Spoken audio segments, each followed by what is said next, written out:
forged in discipline, tested under pressure. They serve together, but today they stand divided. Two forces, one rivalry. This is Army-Navy.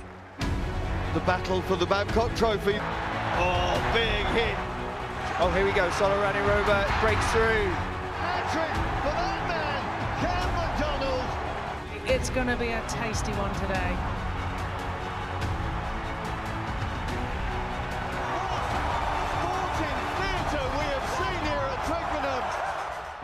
Colours firmly nailed to the mast.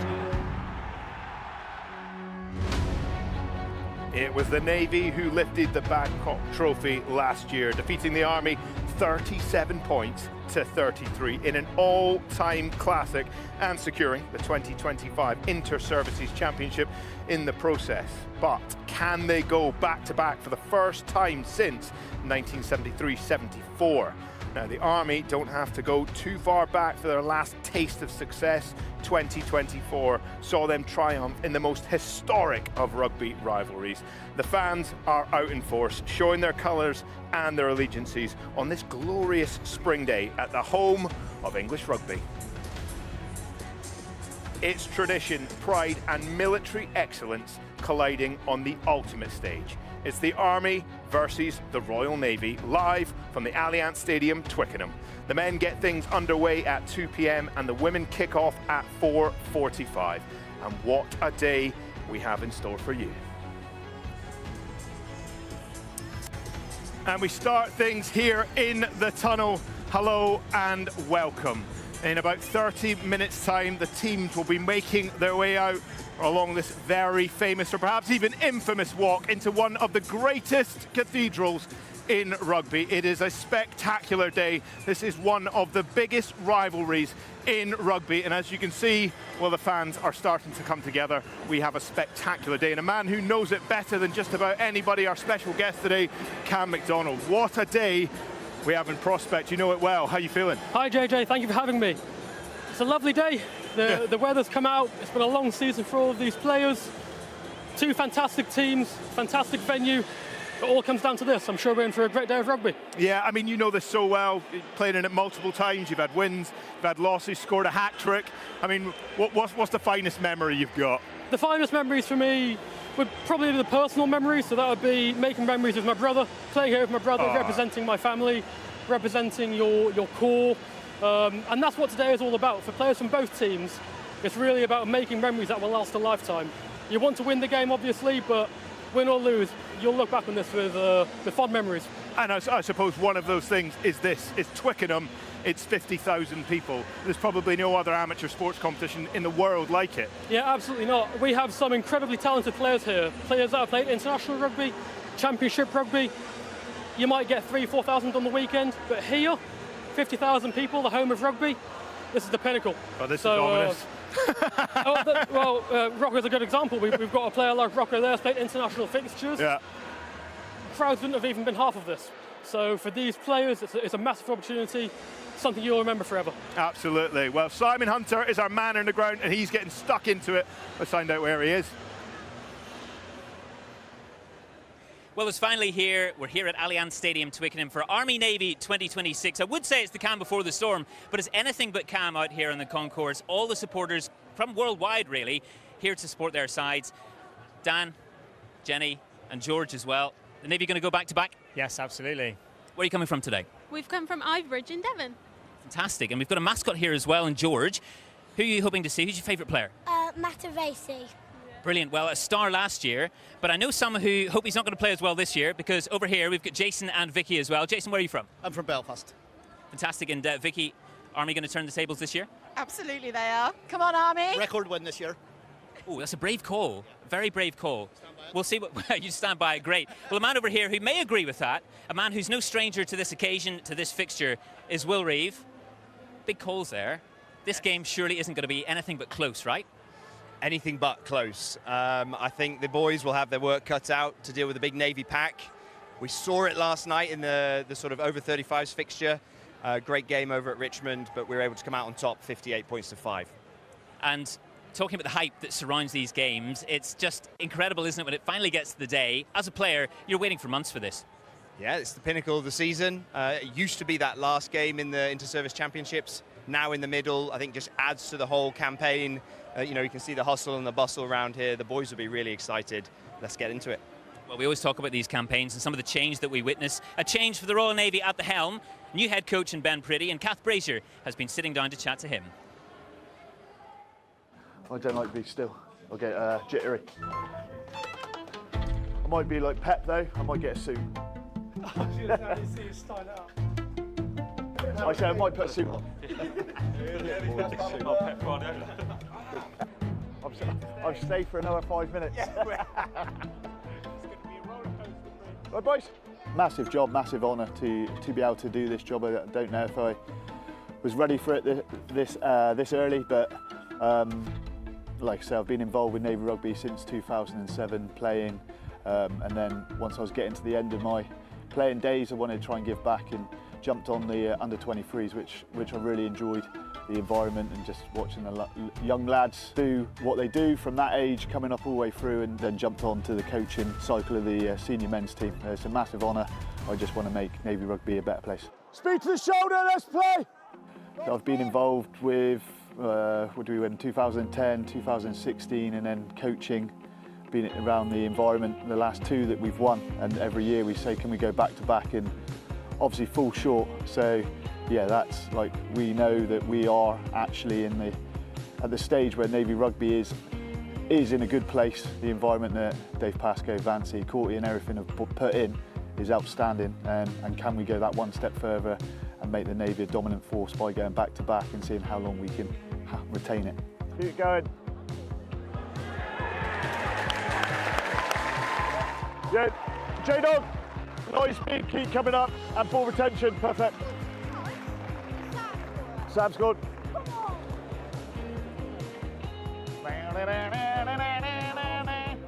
The Navy Rugby, probably 3 or 4 years ago, created some core values and decided to stick with it, which is the right thing to do. So we're all volunteers and we all want to be a part of the Royal Navy. So actually they should have some values that we should stand by, and we have got to try to abide by them as much as we can. And I think that's created that sort of environment where hopefully the players enjoy to be here, the coaches enjoy to be here, and that's ultimately the goal, because then we can all push in the right direction. So no, I'm not here to change everything. I've obviously got an eccentric way of dealing with the lads and a different way about it, but ultimately we're underpinned by the actual R&RU's core values, and we buy into it if we want to be in it.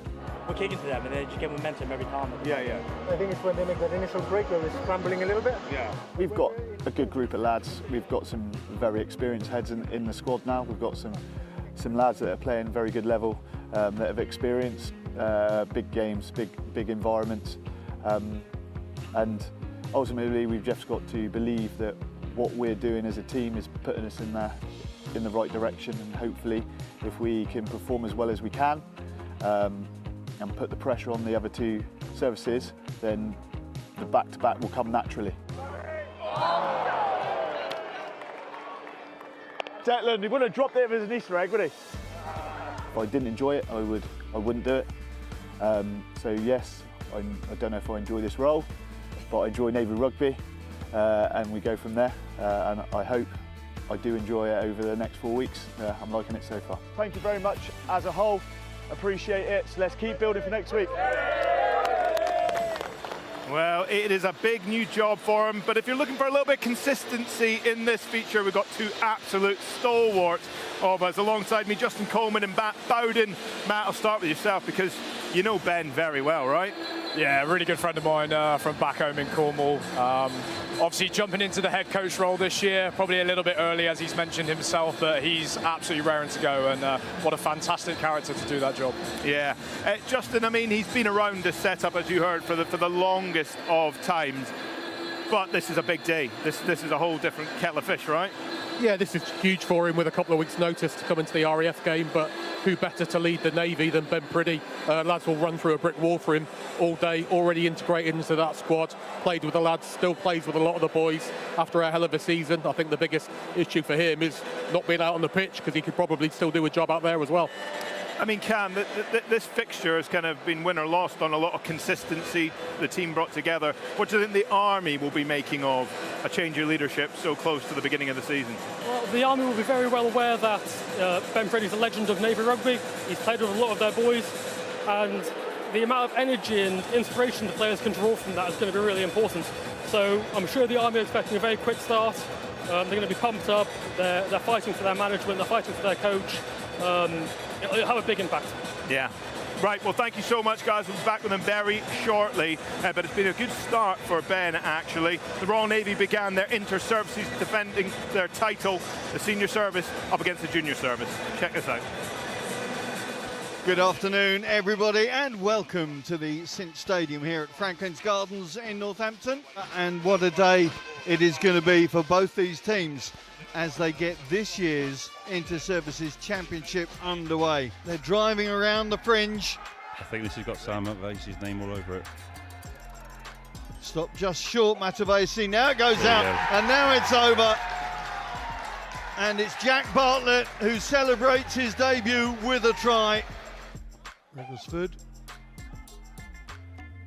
Hanley finds Wathoka, and he's through. There's the release, and Ben Chambers is going to go in for another try here at Franklin's Gardens.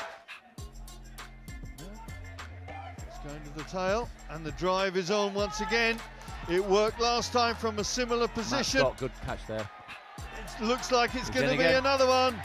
It's a Matavesi 1-2, it's a Navy 1-2, and the forward line-out driving ball works again for the senior service. And that is a very dominant performance from the senior service.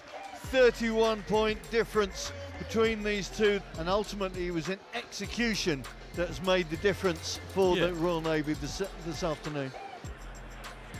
Well, courtesy of that victory in Northampton, the Royal Navy sits on top of the log. Today's the Army's first inter-service championship game of 2026, and they complete their campaign against the RAF in Gloucester in a couple of weeks' time. So history beckons, and a win today would see the Navy claim back-to-back inter-services championships. Now, we can hear from one of their key men, though. It's Lieutenant Dec Johnson.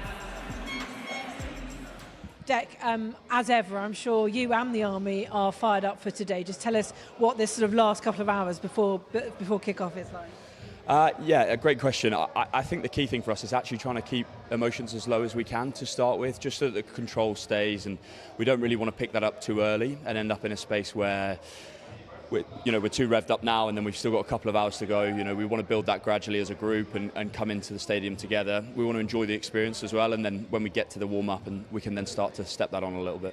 It's rare that I get a player pre-match, normally get a coach, and they've got that sort of unenviable position where they can't do much about it. Yeah. But you're in that great position where you're starting and you'll be able to make an impact straight away. Yeah, I'd like to think so.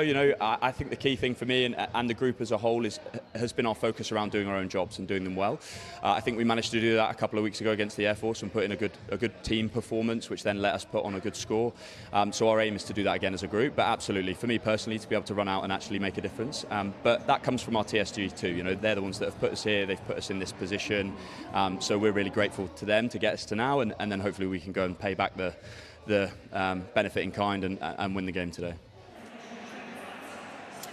Well, Dec Johnson there. What a solid Navy name that is. And Simon Hunter made his way back inside the ball. And Matt's hot-footed up the touchline. I saw him doing a sidestep around a couple of cameramen to join him. We can catch up with them now. Thank you, JJ. I think we've done very well, Matt Bowden, to make it to the touchline. Of course, the Royal Navy players just behind us. What an opportunity for them to make history today. As a man who knows this squad very well indeed, our confidence levels? Yeah, I think the confidence levels are good. Obviously, the Navy want to go back-to-back this year. Everyone knows that. They've come in with a lot of momentum after the RAF fixture. That was a bit of a barnstorming performance up at Franklin Gardens. So, yeah, they've come in here really, really confident. They want to go out and get the W today to go back-to-back and cement that legacy, some would say. What a performance from Sam Matavesi last year. Just how crucial will he be today? Yeah, so Sam, obviously we know how great he is on the field of play, but it's actually what he offers off the field. He is such a big character. His personality really galvanises that group, that player group. So we know he's going to play a big role. He's that X-factor player. I'm sure he's going to get over the whitewash as well. No doubt about that. And as a fellow winger, what a rise for Freddie Elliott playing in the wing today. Incredible journey for him, right? Yeah, so I know Freddie really well. He's the captain of the under-23 team. Obviously playing his first start of the Army Navy on the wing, maybe a position that isn't quite so familiar to him.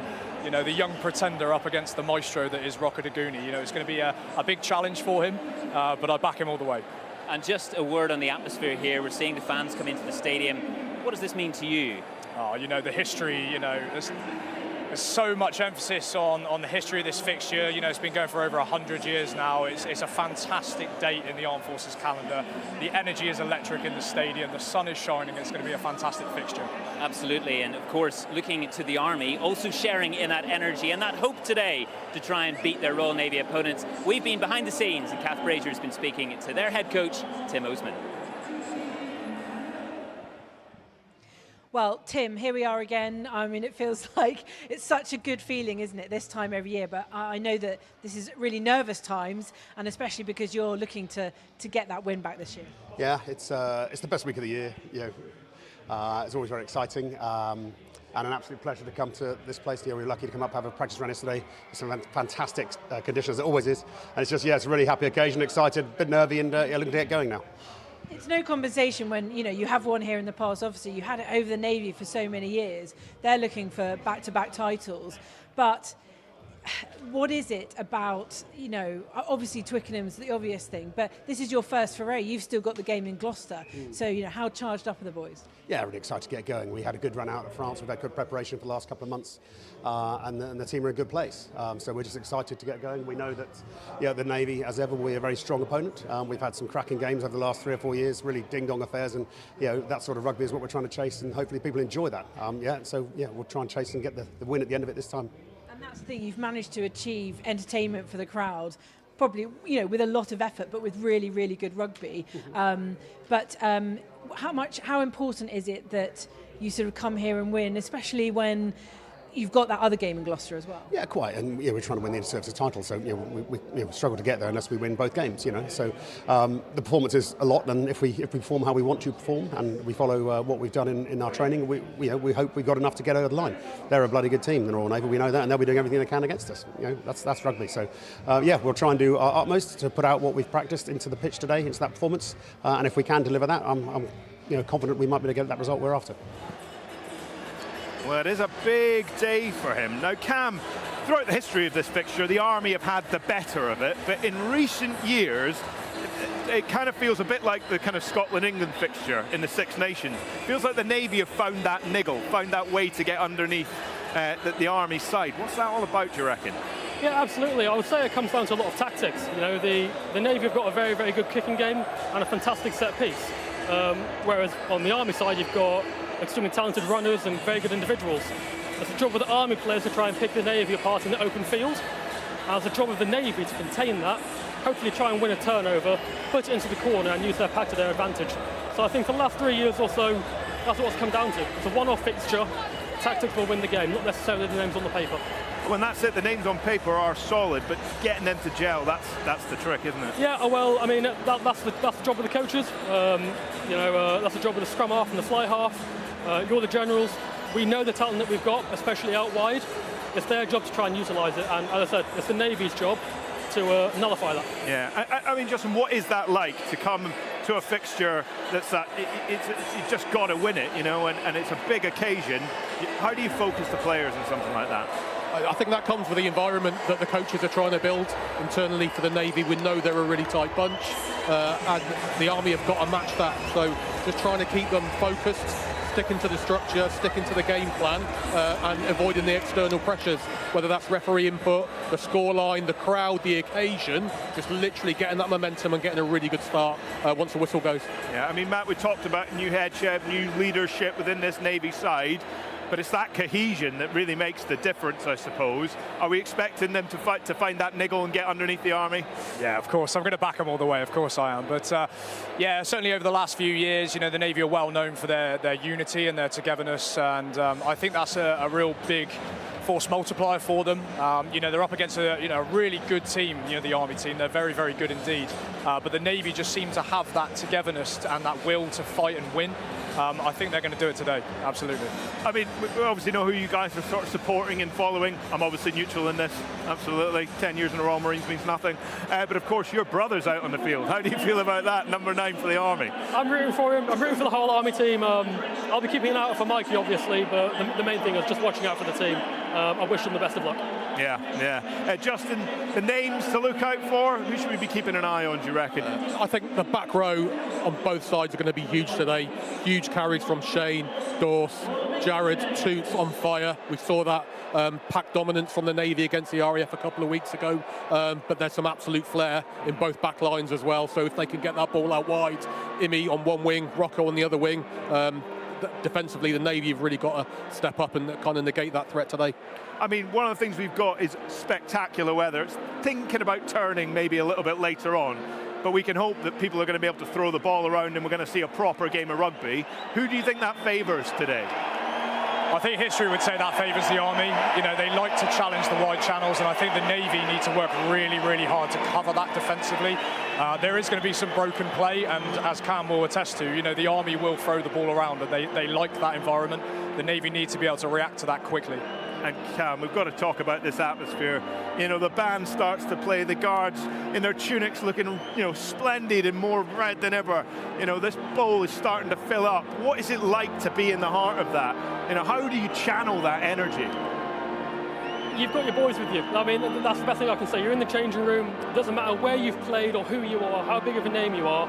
When you come out onto this pitch, 50,000 people, and you've got the anthem going, it really starts to flow through you. And you just need to control that emotion and use it to your advantage. Don't be scared. Just a game of rugby. Go out there and give it your best. Justin, I'm going to be Jack to you today because I know what these guys are going to say when I say who do you think's going to win. As the neutral here today, where do you think it goes? How do you think it goes down? I'm really struggling on how this goes today. Army are going to be loose, flowing the ball, chucking it around a lot. But I think the level of organisation from the Navy, the packed set piece is going to be absolutely huge. Scrum, line out. If I've got to be put, I'll go with the Navy today. But I think it's going to be high scoring. It's going to be really close. We certainly hope so for a good game. Who knows? Maybe I support the Navy, maybe I don't. Anyway, wait is nearly over. The most historic of rugby rivalries is coming for you in just minutes. Major Will Reeve, Rocky Clark and Simon Ward will be picking up with the commentary. And I tell you what, if this fixture is even half as good as last year, we are in for an absolute ripper. It's going to be tight, it's going to be tense as the Army and Navy set out once again on the hallowed turf of the Allianz Stadium. The battle for the Babcock Trophy is underway. The ball's gone loose and Mayalo scored a hat-trick here last year. He opens the try-scoring list. They've got numbers out if they need it. It's Mallet. You want impact off the bench, you call for Ben Mallet. That bowling ball coming through with the red scrummer finds an even bigger bowling ball to finish off. And it's that man Mayalo again. Oh, Vakuli Takali to put the Navy in front for the first time in this game. Well, that man has deserved the try. Oh, Matavasi! Matavasi taking the Inter-Services Championship for the senior service. Cam McDonald in the corner. The Navy have held their nerve this time. They have got not only the Babcock Trophy, but they've also got the Inter-Services Championship. What a match, what a performance.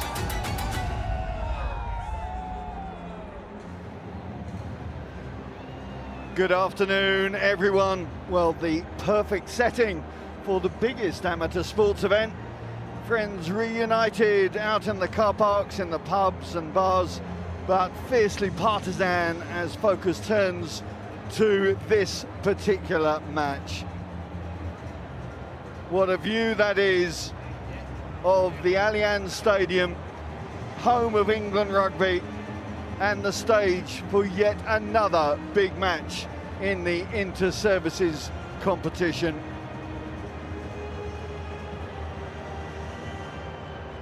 Lots of reds, lots of blues, not many purples. A good few England shirts, as you might expect. Two men who, as lads, met each other at Hooks Lane, the home of Havant Rugby Club, and all these years later, now leading their services out here at Twickenham. Bombardier Pete Austin and captain Jared Hayler take their teams into a contest that is the make or break of their sporting year. And what a welcome they've got.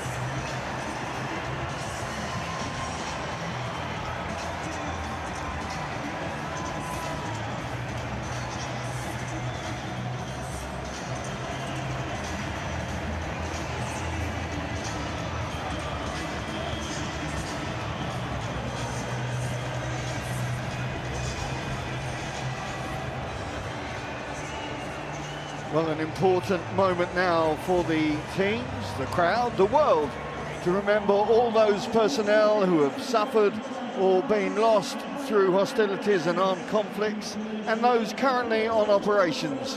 As ever, we say, we thank you for your service.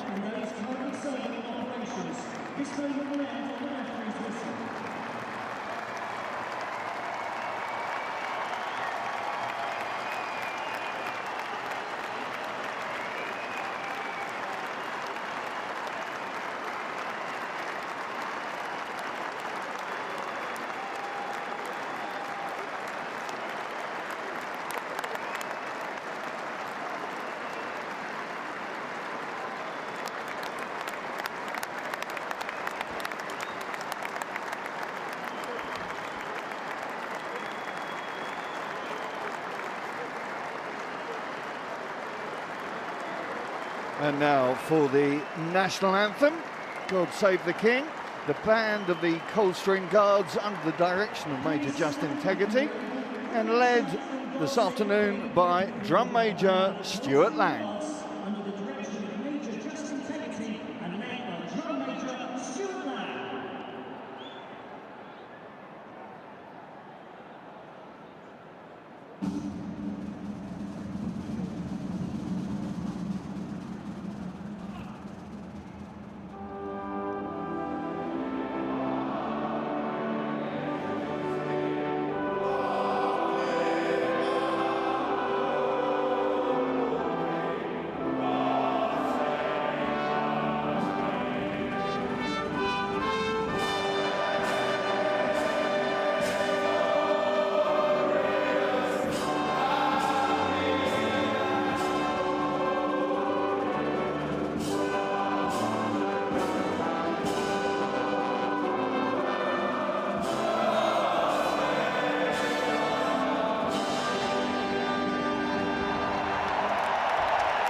As ever, a passionate, wonderful rendition. Let's take a look at the two lineups for this afternoon.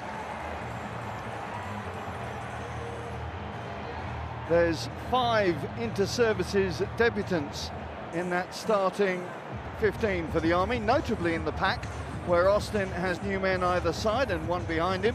McGregor Smith and Basataranga brought in to change the balance from last year, with impressive young second row Elliot Berryman, a new stoker in the engine room.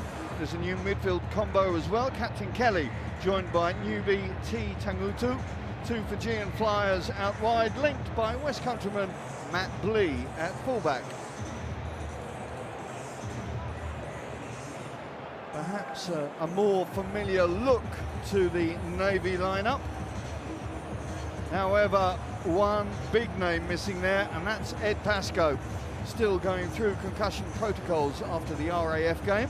So the rejig pushes Ben Mallet up a row, Chris Mills comes in at 6. The back line has Wrigglesford starting at scrum half. The new centre pairing of Bartlett and Wathoke continues. Freddie Elliott, a new ingredient on the left wing, and of course a new coach to boot.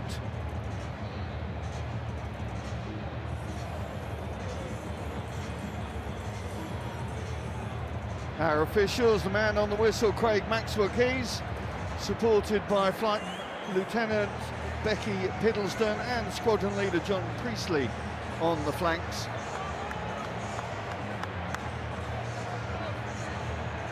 Well, for the Army, it's 1400 hours. For the Navy, it's 4 bells in the afternoon watch. For everyone else, it's all systems go. The battle for the Babcock Trophy, the 107th Army-Navy match, is about to get underway.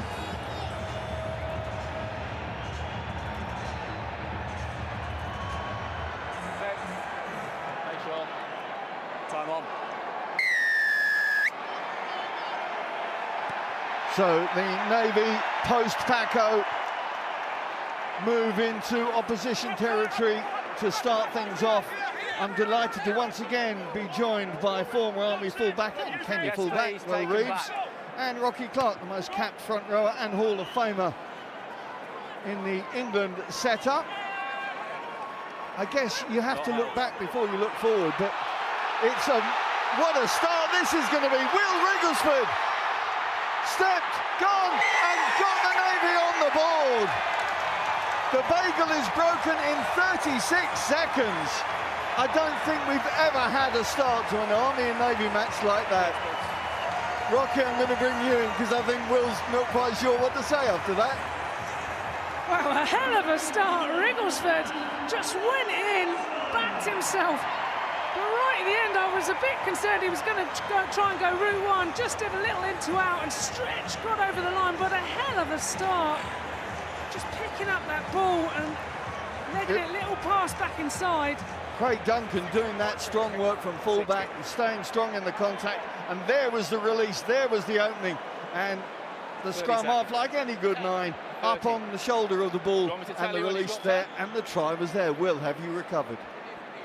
Well, just before kickoff, you told me it was going to be a slow introduction to me on the microphone, and it's been nothing but. So, I mean, well done to the Army for exiting and connecting with a tackle on the halfway line. But Craig Duncan does a great job. He's not held. Through he goes, and like you say, Will Wrigglesford does the hard work, stays on his shoulder, and here we are with an Army kickoff at 1 minute into the game, 7-0 down. Well, we've had some real heartbreakers in so many ways in the last couple of matches between these two. That tended to be at the end of the game. This one has started like a rocket at the beginning of the game. There's the try scorer. Yes, please. Hanley back. He's not going to even use him. The box kick goes up. Matt Blee making his first inter-services appearance. At 15, he's also going to cover 9 and 10, I'm told, should he be required. There's no halfbacks on the Army bench this afternoon. There's another newbie. That's Sitiveni Vesataranga. Looking to give a bit more punch maybe to the loose play from the Army forwards. Not forward, but it was from Army hands, and Frank Kelly's going to have to come back from whence he came. He's got no idea who it comes off. Scrum. Well, take a look at the Army lineup before they really get into their game. What have you made of that selection? Well, I know that some of it's been forced a little bit by ill health and injury, so it isn't necessarily quite what what Tim Osman would have wanted. Perhaps the likes of Levi Roper in the centre, not featuring this year through injury. Al Glixton, I think he's got appendicitis. He had his appendix removed last weekend. Yeah, so this is about, where do we go with if the halfbacks can't play 80 minutes together? And like you say, Matt Blee's got a job of covering 9 and 10, but I think the focus has to be on what we're looking at right now, which is the scrum. How for sure. 1 to 8, who wins that battle today? Thank you.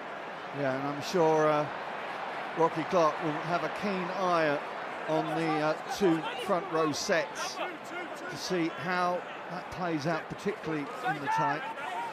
There's Corinne Veretti trying to get up over the game line.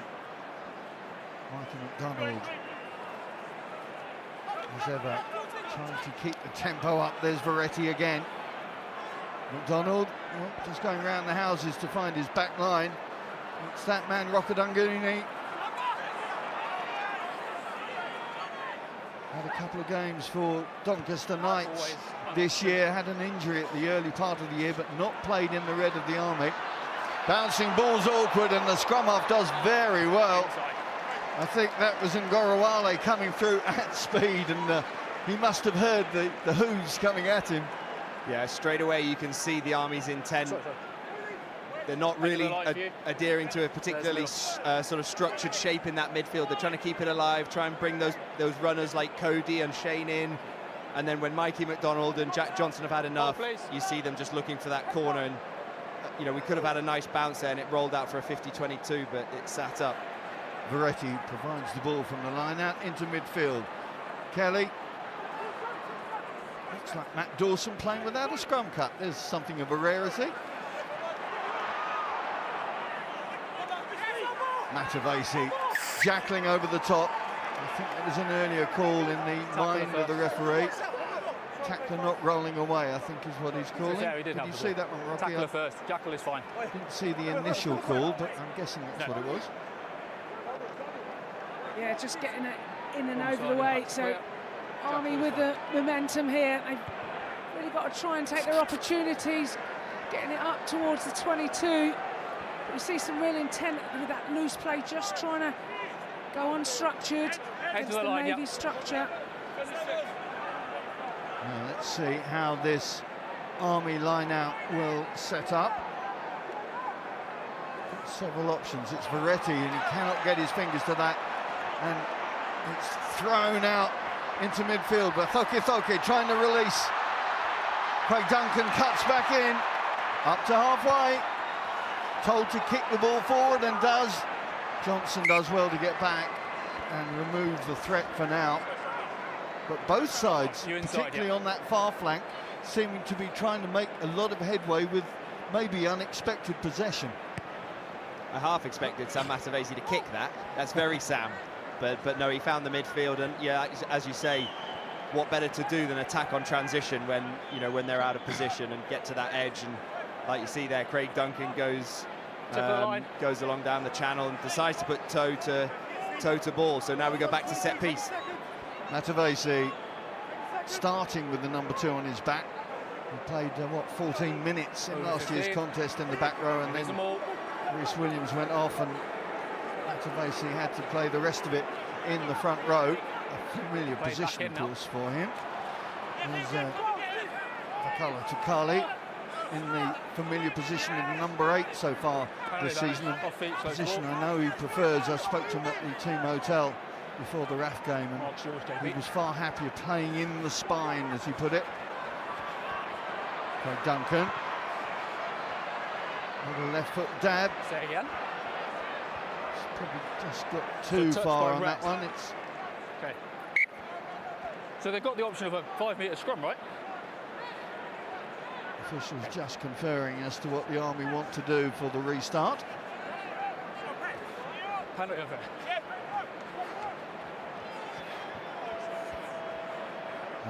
Off feet.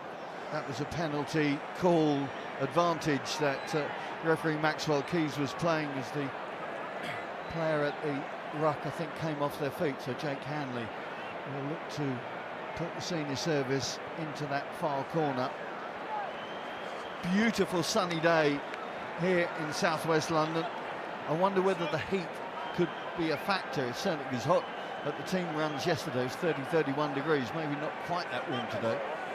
Well, I think it will certainly be testing on that front 5 as you're heading into that second half, and obviously Twickenham Stadium as well is massive, so there's a lot of ground to cover, and both teams have the intent of trying to play wide. Well, both hookers not finding the right distance in the line-outs. Here comes Tangutu, known as T to his teammates. First time at Twickenham for the Fijian. Played a lot of 7s for the UK Fijian team, run by Mr. Damu Damu, familiar name in these services. There's Matt Bley just coming off the outside of his boot, and the unforced error will allow the Navy to go again, although from this side. Big day for Matt Blee. Will, I mean, obviously a man of many skills and many parts, but thank you. big responsibility in that fullback role. Yeah, absolutely. You can see straight away from the likes of Craig Duncan, who's had 2 touches. He's kicked it deep when they've realised they haven't got anywhere. There's going to be a lot of pressure in that backfield. There's going to be a lot of free, open play that Matt Blee's got to have to organise and control. Away goes Pete Austin in a similar fashion. Another overthrow from Matavesi, but this time the ball is rescued by the man perennially known as Toots. Matu Vakalo Takali sets it back. That pass from Bartlett didn't look anything like back. And I think that Judge Becky Piddleston on this side calling that one. The line-out is going to be interesting because when the Navy's second tallest man in the line-out is the tight head prop, you know there's not an awful lot of height there. Deck Johnson will be the tallest, obviously, but with a loss in second rows, you would think the options may be somewhat limited. Yesterday they were throwing and Ben Mallet was catching everything. He was flying. But you would think there could be issues there for the senior service. Bind! Yeah, I think possibly, but you know, these boys will want to play with tempo, and that speed will just buy out some of that issue with height. A bit early. If you can go in quickly and accurately and throw to hands, not chests, I don't think it'll be a huge problem. There's also the option of just trying to move them as well, so you can go with a dummy and set up a shorter player who's in space, so try and get them to bite on the first cherry. Jack Johnson puts up a huge hanging ball, which comes back the Army side. That's an awkward pass, and it's Haler who picks it up. Haler up over halfway, gets the call inside, and here come the senior service. Freddie Elliott. Wow, what a start from the Royal Navy. Coming up to 12 minutes gone, and 12 points already on the board. Well, it was Captain Fantastic who made the initial break, backed in, had his support number 8, Akalaka, and then the support from the wing, Elliott as he drove through.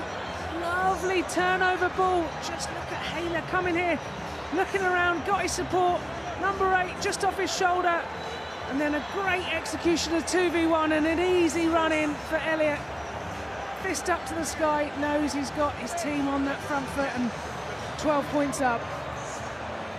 It's execution that's put the Navy in this position. They may not have expected position like they've got, but boy, have they managed to execute beautifully in these opening exchanges.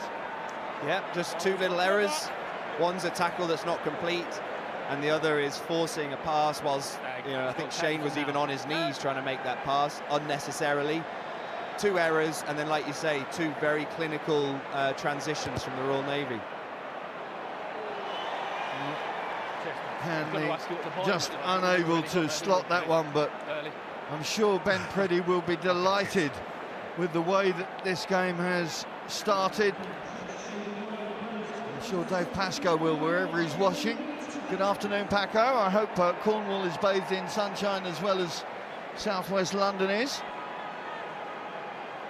Now, the Army have to settle themselves and just work on what's been practiced, what's been drummed into them over this last fortnight in their training camp. They've been training up against Harlequins a couple of times as well, and we're looking good. And certainly the management were very happy with the way things had set up. Taking a lateral pass. Again, the communication just is not seemingly on the same page right now for some of those Army guys, and it's going to need the leaders to actually just settle things down and get rebooted. Just looking a little bit clunky, isn't it? And they've got to find their way into this game. Just do the basics well. Don't force it.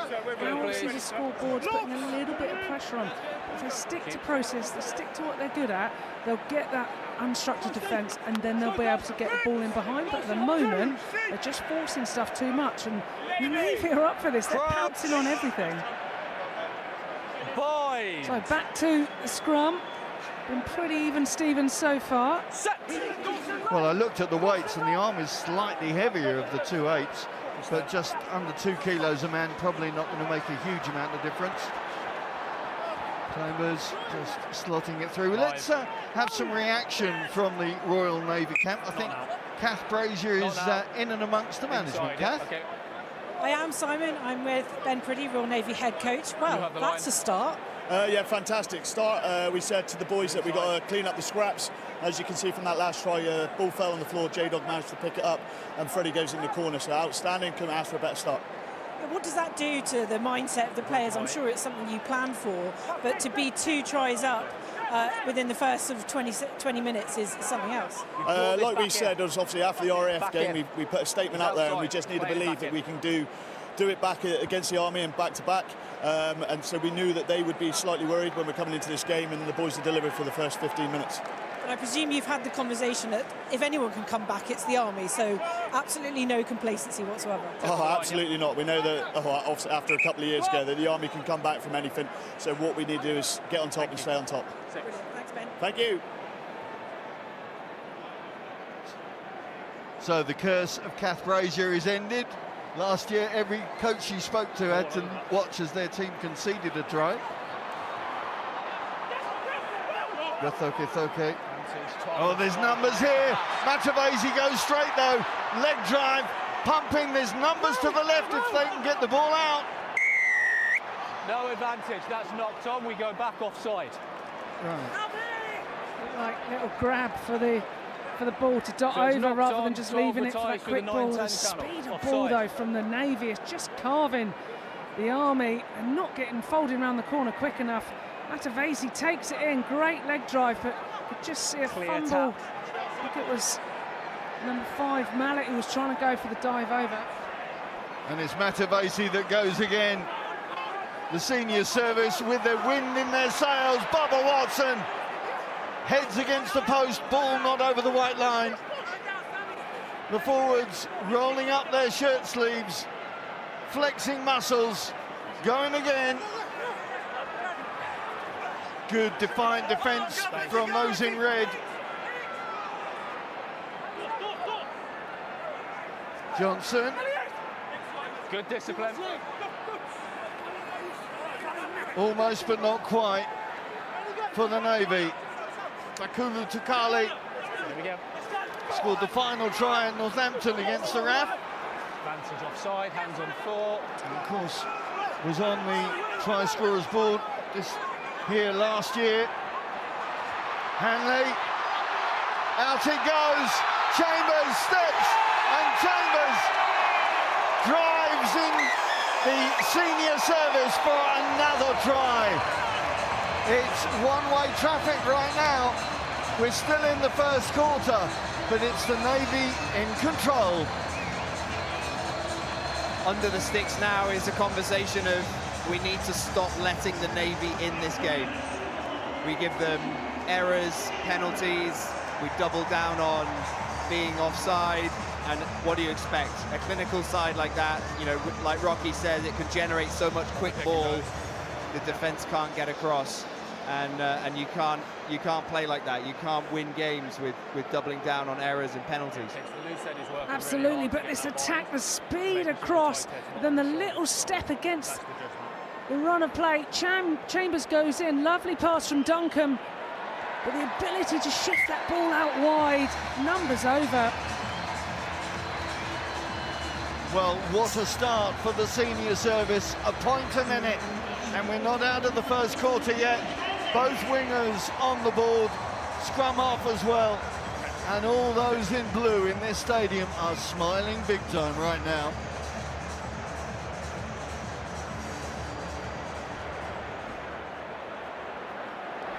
As ever, delighted to have your company this afternoon.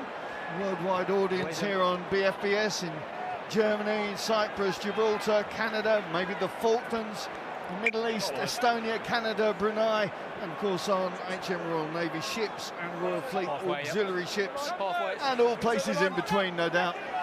In a word, worldwide. Great to have you with us. Get in touch with us on socials. Our social services manager, John Knighton, is on the case, and no doubt we will be getting some messages through from you very shortly. The interesting conversations, I'm sure, with this scoreline right now. Kelly uses his strength to get through. They'll come back, I think, for that knock-on.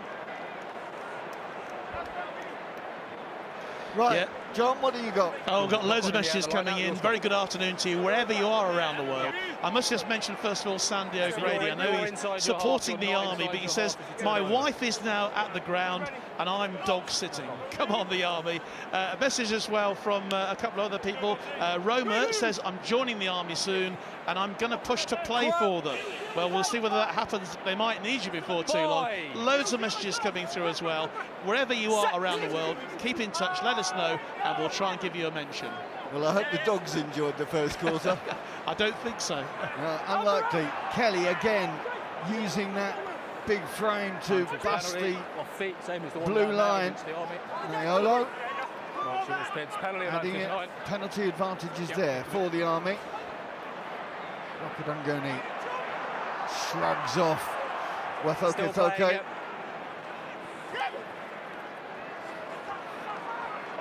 Taranga made a very good impression on the Harlequins coaching staff this week. Tangutu cuts the line, needs the support. Next play up. Second advantage, not rolling. Dawson, the conduit. They've got the advantage should they need it. Matt Dawson doesn't need it. Bundles his way over. Staff Sergeant Dawson does it for the British Army. And my goodness me, didn't they need that? How much better is that? Playing to space, using those big runners, using that second wave of attack, getting across the field, stretching that Navy defence, and just not pushing that last 50-50, not making that error, building that continuity. And then, like you say, big Matt Dawson with a fresh haircut bundles his way over, as he's done for so long. It was lovely play. Tangutu, who just made the break, shifted across the left-hand side, and then Dawson, the human wrecking ball, bowls through, bundles over, does the most important thing for his team and gets those all-important points. Yeah, he is a very thrusting flanker. I mean, 115 kilos on the trot there. He's played, I think, he's played in centres as well, Will, hasn't he? I've got a feeling he's played. I know he's played at hooker. Any good back rower will play 12. Is that what they say? That's the rule. Right. Jack Johnson adds the extra 2. And that will get the Army refocused, I would suggest, albeit very early in this game, just moving into the second quarter of the match, but very valuable points for the psyche of those in red.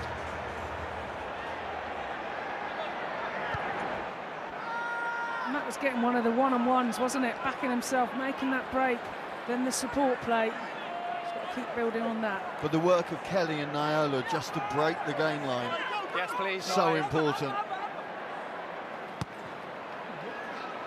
McDonald.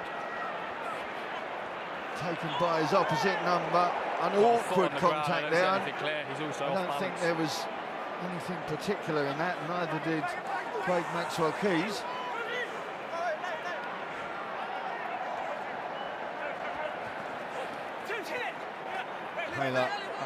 J-Dog, as you heard him referred to by Ben Preddy. High tackle call there. Bit of a rainbow pass, but Chambers will try and make something of it.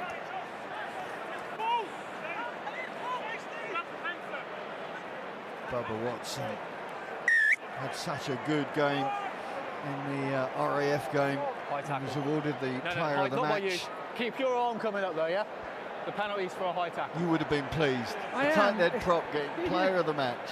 I am. Who'd have thought? It's not often front row get that kind of recognition, but I applaud you for seeing the hard work and how much it makes a difference when you've got a scrum absolutely annihilating the opposition and carrying really well, and yeah, well deserved. And he's certainly going to be a hot one out there today for him, but he's trotting round well, so we'll see how he goes in the next 28. Yeah, club captain of the senior service, very popular character in the camp, in the group. And now a tail gunner here, opting for the front call of Dick Johnson, and playing his civvy rugby for London Scottish this season. Driving ball that didn't really go where they hoped it would, but they kept possession. Wrigglesford struggling to get it back. He has the ball.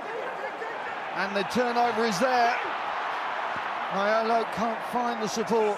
McDonald trying to whisk it out left. Dawson, Kelly, there's numbers out here to the right if they can use them.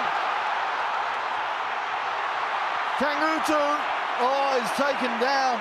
What a tackle. Is it Chambers? What a missed opportunity. 4-on-1 the Army had there.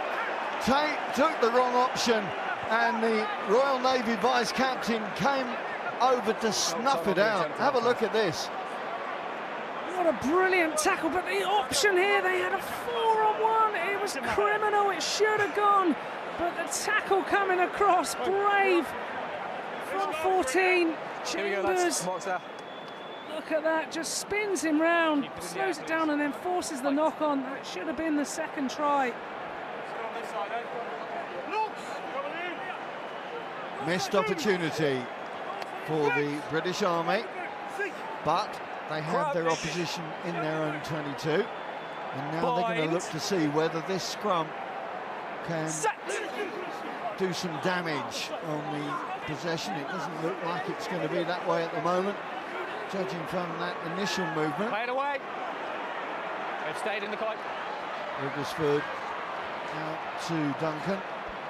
Been playing 15. Oh, mistake as well by that man, Rockadunguni. Who would have thought? The most experienced man in the Army backline. Yeah, just apologising. It happens. We've all done it. Well, most of us have done it. It's horrendous, going over him, running back for it. Like, you haven't done that, have you? Be honest. I'm nowhere near it. I'm having a heart attack 30 metres away from it, but you know, yeah, you'd be a bit gutted if the ball goes out and it's their ball, but you like fair play. A couple of unforced errors from the Army back to back. This is it. We spoke about this after that Ben Chambers scored this try. If you give the Navy a sniff, they will take it. And if you go double error or double penalty, it's going to be a really tough day. And we've just got to be alive to Craig Duncan's got a huge left boot. That's not a surprise anymore. We've got to come a bit deeper. We know it's a weapon. And we've just got to field that ball and then build something and then be more clinical when we get that into space. I'm sure the socials are buzzing, John, aren't they? They most certainly are, Sion, and actually about 50-50, I think, for both the Army and the Navy. A little message here from the great Gaz Evans. He says, can you give Rob Jones, myself, and the rest of the Stavanger Research and Rescue Maintenance Boy a shout watching from Stavanger? So, hi, guys, good afternoon. And a little message as well from Anthony Bordowski. A big hello from an ex-medic in Azerbaijan. Yeah, I'm sure Gaz is about 20 feet under, diving somewhere. And yeah, great to hear from you, Gaz. And we look forward to hearing from Rob Jones as well, another very much missed personality in the blue ranks. I have to say, at the moment, your team isn't missing you on the pitch, though, Mr. Evans. They certainly look to be doing good things on the game line. There's McCullough to Kali. Penalty call is there. Free play. Ayla playing for Hartbury, but going back to Plymouth Albion for next season, I'm told, or so he tells me. The job taking him back to Plymouth. Still the advantage arm is out. Hanley. Spin there from Duncan, doesn't take him any further forward. Dick Johnson. The second row with flair is what he describes himself as. Right, interesting call here, 12-point differential, very early in the game, but do you look to put 3 points on the board to increase that 2-score advantage? I certainly would. I'd be ticking it over, putting the pressure on, so then they have to get the 3 tries. But looks like they're opting for the corner, so they've got confidence here. Let's see what their mall's made of. Just don't throw them across, lads, please. Pressure on the red line out. It's been good. Let's see what options Matavesi will look to take here. Haler is one, Johnson is another, Mallet is the other. And it is Mallet who provides the ball as the drive comes on. Matavesi just moving away from the support and shunted backwards as a consequence. Reset and go, the captain leading the way. Another advantage. The penalties are really racking up against the Army, even inside the first half hour of this game. Matavesi, the dummy first receiver. Bartlett, who scored that try at Franklin's Gardens a fortnight ago. Back for the call. Well, the pressure is being kept by the senior service on their opposition, but they will know that they have to come away with points at some point. Yeah, they did a good job of defending the ball. Sam peeled away, tried to sneak in on the blind side, but we've done a good job of keeping them out. But like you say, another arm up from the referee, and if this keeps going, especially so close to the try line, the referee's going to have to start asking questions. Mallet again was being thrown into the air at yesterday's captain's run to great effect. Matavesi driving the Blue Wagon, getting a bit more support from those in double digits, and he's over the line. Referee trying to get in position to make the call. Referee's in it. I thought he was going to touch it down actually at one point. We're going to just see his legs sticking out the back. Held up is the call, so it's going to be an Army restart. So job done from that point of view. That was big pressure. Yeah, from start to finish. Yeah, it was huge, and what a defensive effort there to get in, hold them up, and we even saw Navy pile in their centres as well, trying to add the pressure. Duncan restarts the Navy attack, trying to put a bit of oomph on it. Shoots, gets it on, Johnson with the offload, on it goes with Fuke. He's going to get the try, or is he? Not quite, almost but not quite. Big numbers to the right. And there's going to be a yellow card coming out. Who's the call gone against? Line break, 6 is illegal. I've got a feeling it may be Drew Davison, I'm not sure. Coming around on this side. Will, can you confirm that? Looks like it to me, yep. Well, again, almost but not quite. And support numbers there, and you think the try should have been registered. But they will have 10 minutes playing against the team a man down as Davison trudges off towards this near side shade. Well, I did think before there might have been a little hint of a forward pass, but I'm not in line with it, and I'm not close to it, but I did wonder. Well, I thought Toots here knocked it on, but you heard the referee say regathered, and then he hasn't thought that was forward, but Johnson just ran onto it at a real pace. Right, line out option for the Navy. On the 5, Johnson the target. First part achieved. Matavesi comes round to drive the engine. Red 1. Basa Taranga doing very well, but I think he's just edged round offside on that maul. Penalty advantage. Penalty advantage is there for the senior service. The Army boys are going to have to keep their discipline in this situation. The fall is over the line, held up, though they'll go back for that earlier call. The call was against McGregor Smith then, for swimming around the side of that maul. Time off, please. Play now.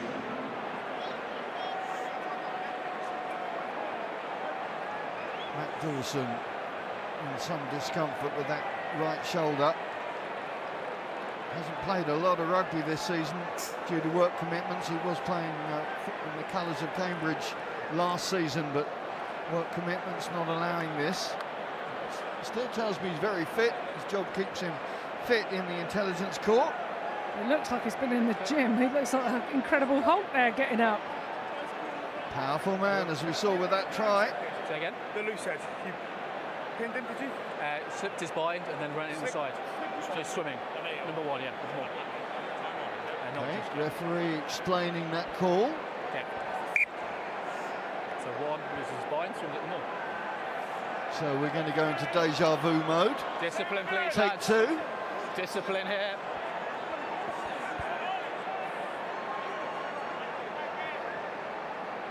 Same setup, except it's Halo receiving the ball. Matavesi again. He's bounding on both sides. Comes around the back and now breaks. Such a dynamic operator, of course, in the back row. As is that man, Halo, and Halo takes the senior service over for try number 4. Raining tries for the Royal Navy and getting themselves into a very dominant position now on the scoreboard. Well, that was a worldie of a finish from Hayler. He stepped us his left, off his right. Found his way to the try line, but Captain Fantastic did all that he needed to do, and it's Matavesi with a big fend taking them into that 15. Then Hayler left, right, left. Strictly come dancing, here he comes. Great feet from the open side. Just managing to dive over. What a finish. What a day for him.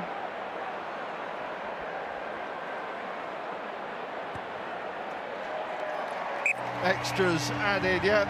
Jared Hayler, well, you can't say enough about him really, because he leads from the front every single time, never less than 100%.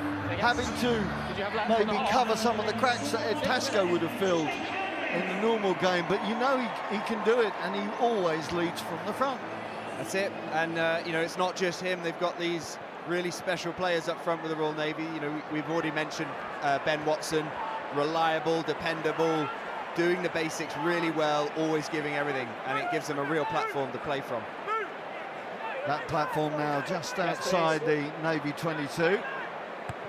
Rigglesford has had a good start to the match, but he can't take cleanly, and it's McDonald who picks up the pieces. Kelly out in midfield. Tangutu gives it back to his midfield compatriot Ngorawale. A little bit of Fijian magic maybe needed here to get the Army team going. There's another one, Veretti. McDonald going to keep it moving to the right, please. Steps in, Johnson gives it out to Rocco Dunguni. Now what can Rocco do? Sits a few people down.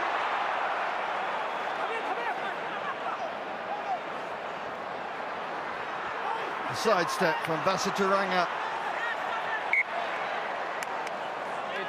Navy knocked forward, so the attack stemmed for the moment. But suddenly the Army trying to make something happen. Well, nice to see Rocco in the game. Yeah, you know, nice to see Rocco with his hands on the ball. How often do we see it where, you know, one of the greatest players to have ever played in this fixture doesn't touch the ball for half an hour, and you wonder why there's no go forward. So really nice to see him getting in. Obviously he'll be really happy with that off the back of the unfortunate error he made a couple of minutes ago. But yeah, let's keep attacking space. Nice width on the ball from Frank Kelly. Imi Korowali keeping it alive outside. some really nice phases there, and well done to the boys. Rokodunguni, of course, wore 13 last year, and I asked Tim Osman why he was on 14. He said, well, that's his best position. Maybe it is. Maybe it's also something to the fact that he hasn't been able to play in a match for the Army this season, and we know how awkward that 13th slot can be. But, I mean, the man has got so much talent, even at the age of 38. He is still such a factor, or can be such a factor. Last time he was here in an England shirt, 2017, he came off the bench and scored a try against Samoa. You know what he's got, but it's using him in the right way. And as Will said, we haven't really seen that so far. No, and the Navy know what's coming. Get him the ball, and he is just an absolute machine. Flying down, I think he did a hop, skip and a jump as he went through. Bowled 3 people out of the way. I think Wigglesford was on the end of the first one. Absolutely horrific man to tackle. Naiolo trying to release his right winger, but the pass was forced. The knock-on is going to cede possession to the opposition. Let's go. And you would think the moment has passed as Watson tries to bundle his way into better position for his half-backs. 3's the wrong side. Yes, please. Wigglesford getting the starting berth this season. Dan Rutter, of course, wore the 9 last season. He's on the bench for this one. Right, Jaws.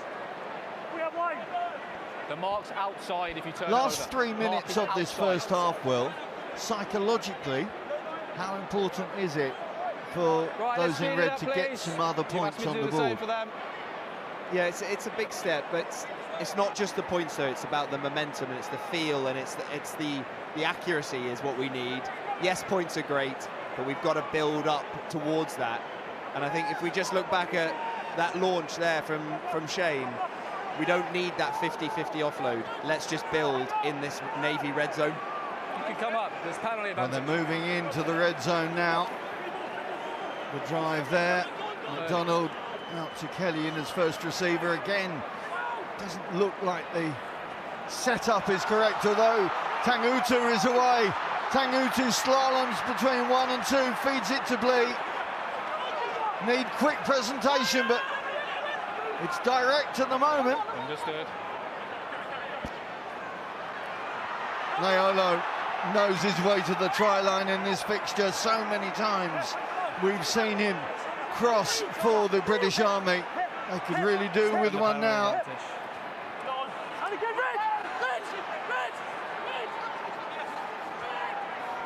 Again, direct thrust towards that white line, but the Navy waiting, ready for the next one.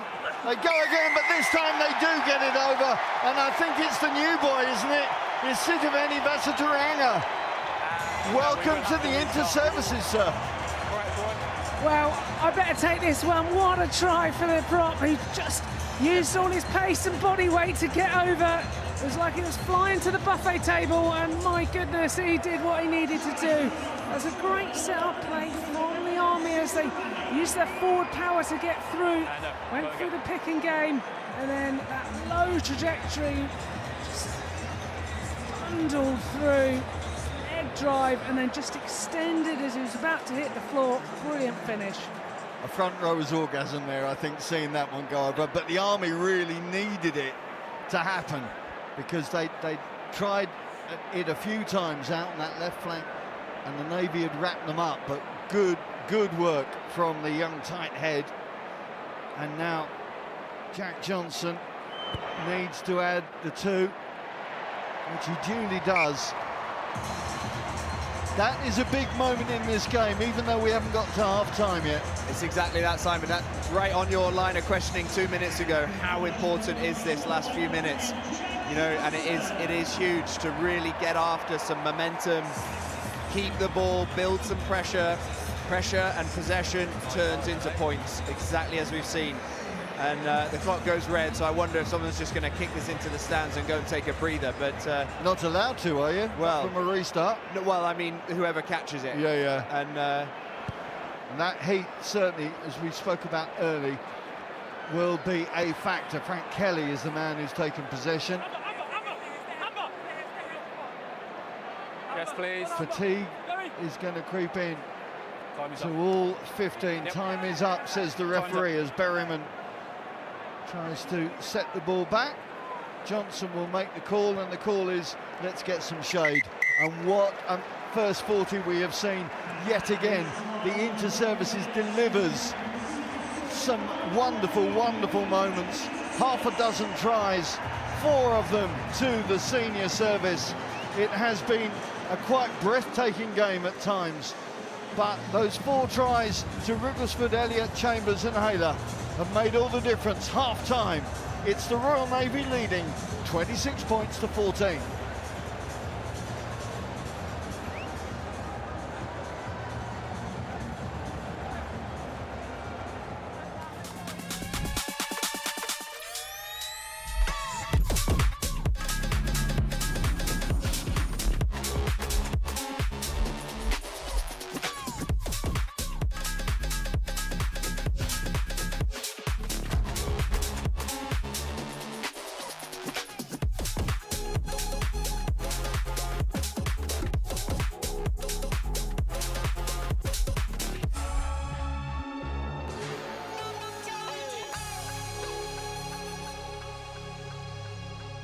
This amphibious assault on a shoreline is as dangerous to the commandos. A hybrid navy, making use of robotics and highly trained people, is the goal here. RAF Lossiemouth must be able to handle any potential hazards, like a serious crash on the base. Exercises like this are absolutely vital. So the targets start popping up from like 180 metres, then we've got to coordinate and get the GPMGs and sharpshooters on, and they're shooting up to 700 metres. Behind me there are 3 NATO submarines. It's a really rare thing to see them all together. Tracking any one of these for real is no easy task. The people that work in this area have the respirator, helmets, body armour, weapon, webbing, but they also wear a butyl apron which protects them from the chemicals that they might be dealing with. One person will be awake and they've got to keep an eye on that candle, make sure that it's lit. If at any point it goes out, then that's a warning to tell you the oxygen levels have dropped. It's one of those once-in-a-lifetime opportunities. The chance to do these kind of things is basically why I joined the Army.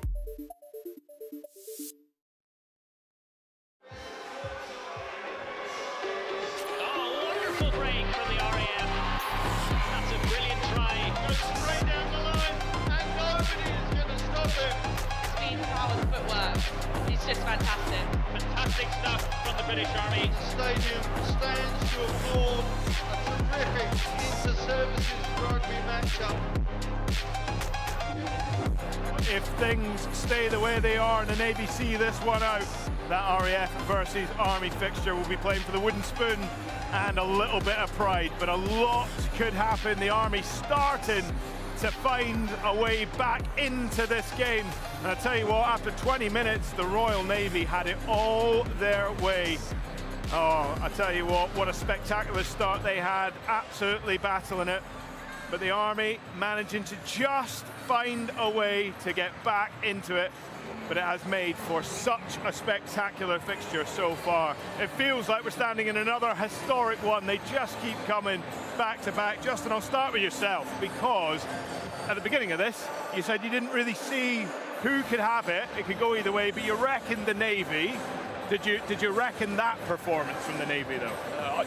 We didn't think that it would be that quick and they'd get that earlier start, but it feels like deja vu a little bit. Army waiting 20-25 minutes to wake up and finally get into the game and start just relying on some of the Fijians and the individual carries to claw themselves back in to 26-14 at half-time.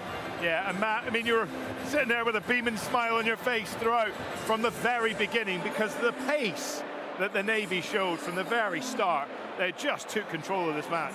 Yeah, absolutely. Navy have come out of the blocks. As you can see, Dunks has gone in there. A couple of tackles haven't stuck. He's wriggled through and then managed to offload that ball to Will Wrigglesford, who's finished it fantastically. I thought he was going to get tackled there at the end, but he managed to just sneak out of it. And then again, as you can see, an error from the Army, and Jared Hayler again picking up the loose ball.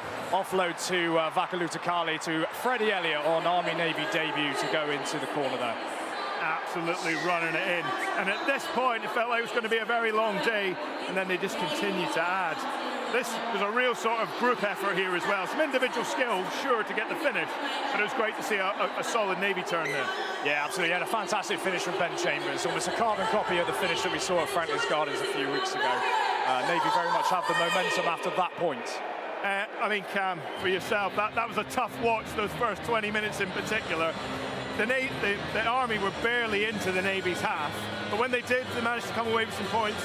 Yeah, absolutely. There's a few good things to take from the Army, but on the whole, we have been outplayed in every aspect of the game.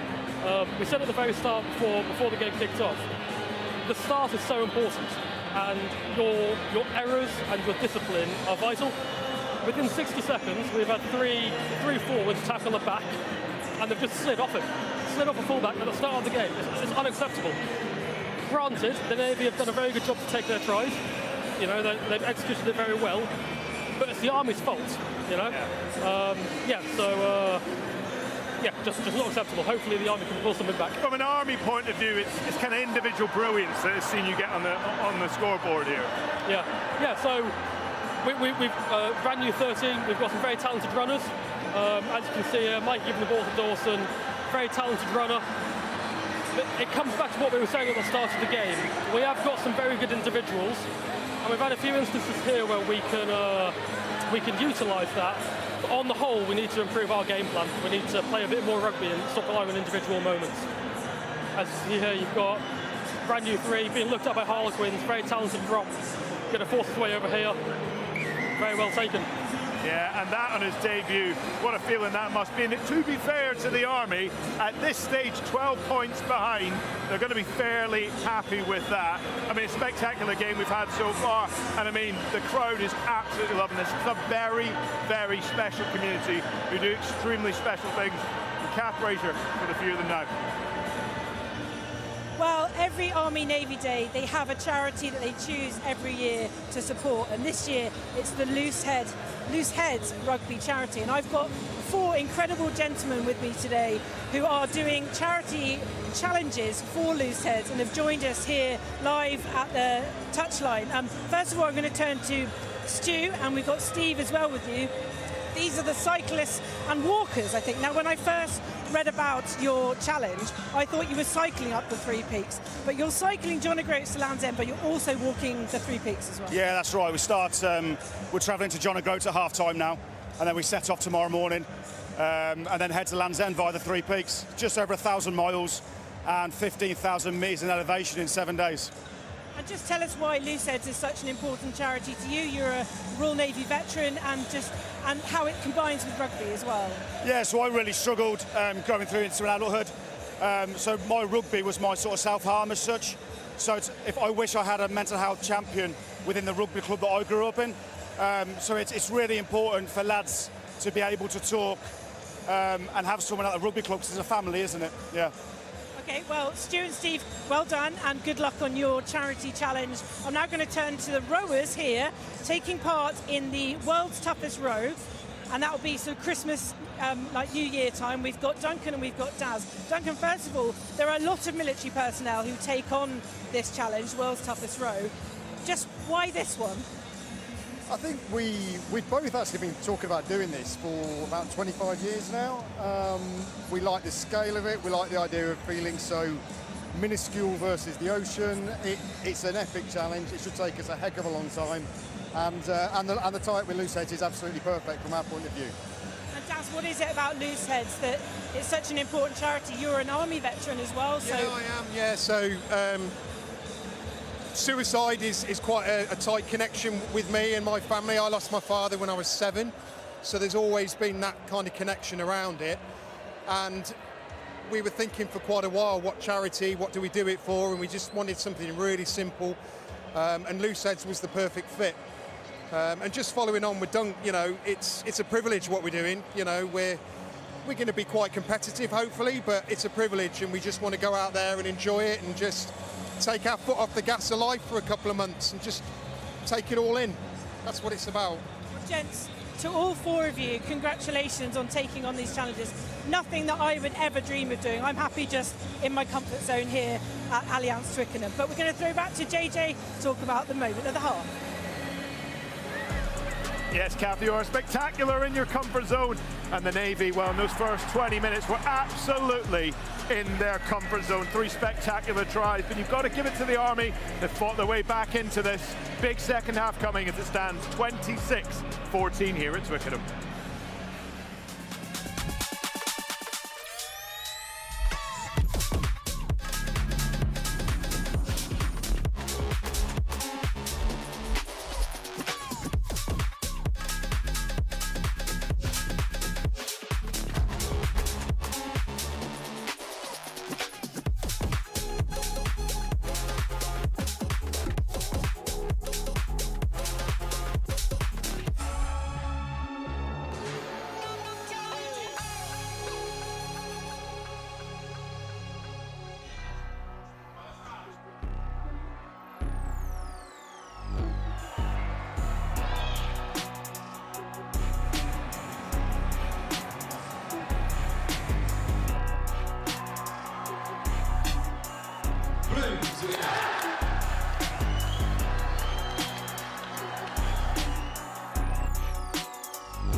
so much fantastic sport here on BFBS Inter-Services throughout the year.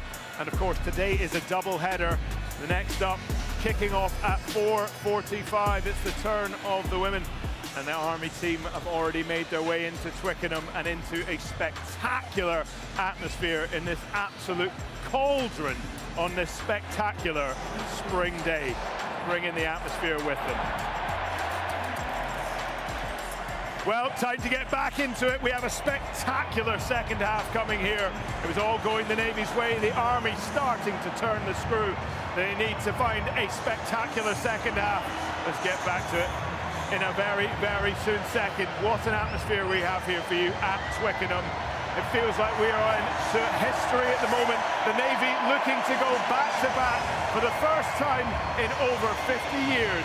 Can it be done? The Army certainly want to stop it.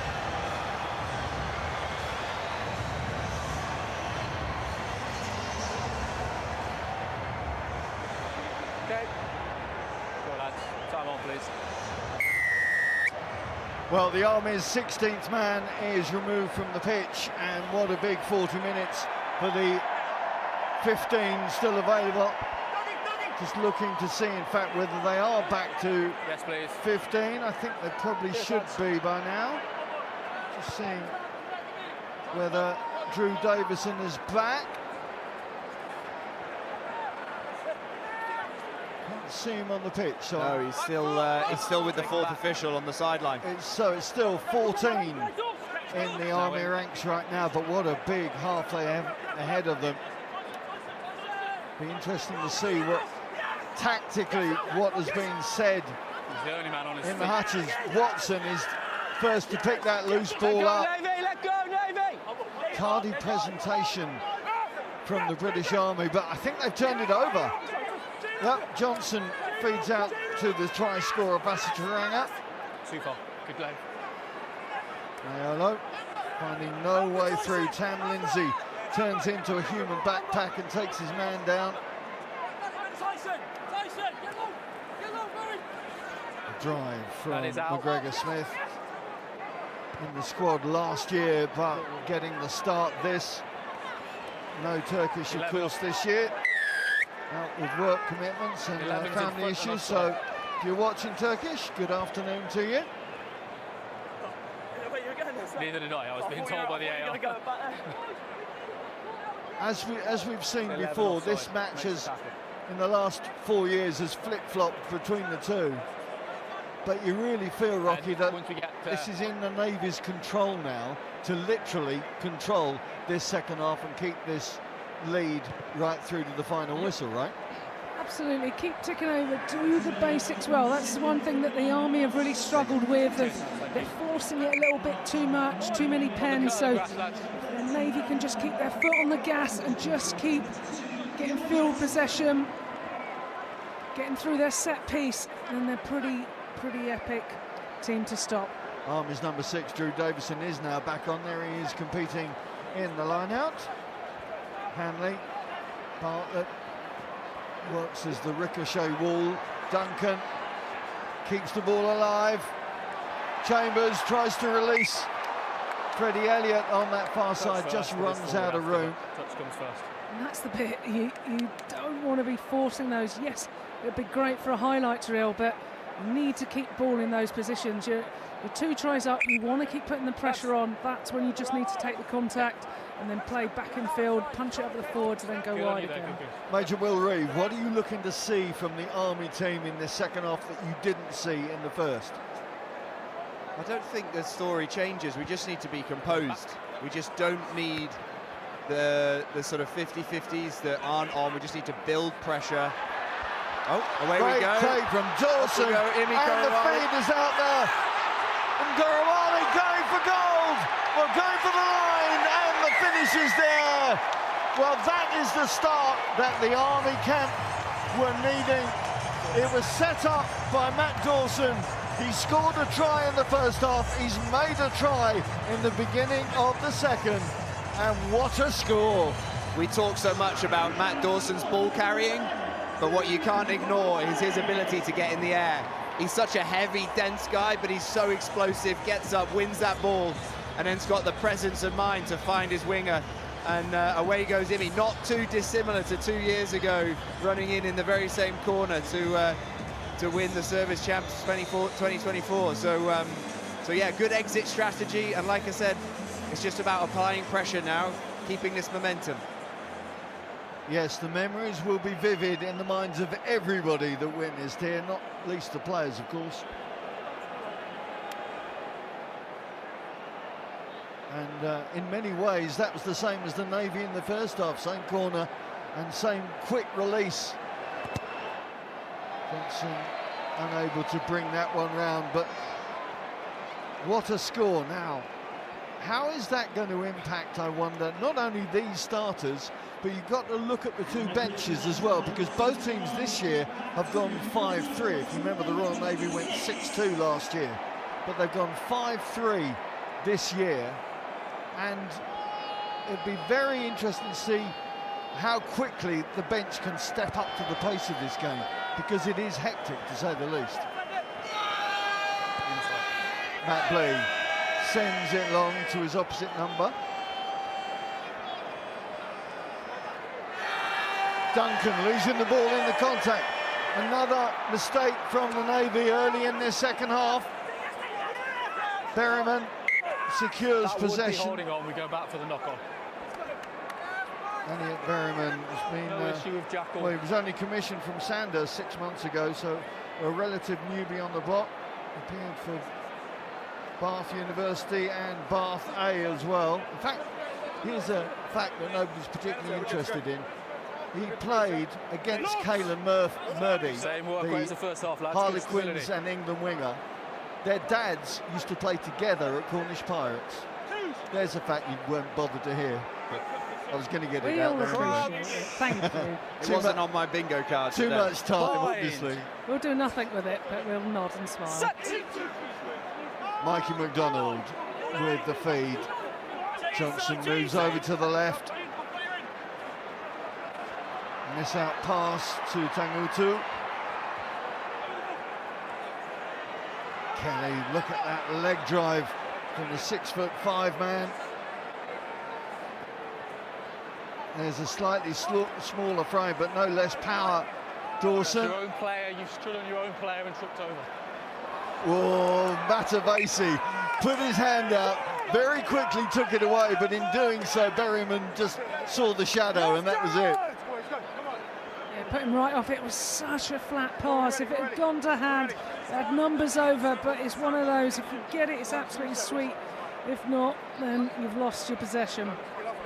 Talking Matavesi, brother Josh is in the coaching ranks of the Navy, so enjoying working together. And indeed, last weekend they were playing together. Camborne celebrating their title, I think it was National Team West or something.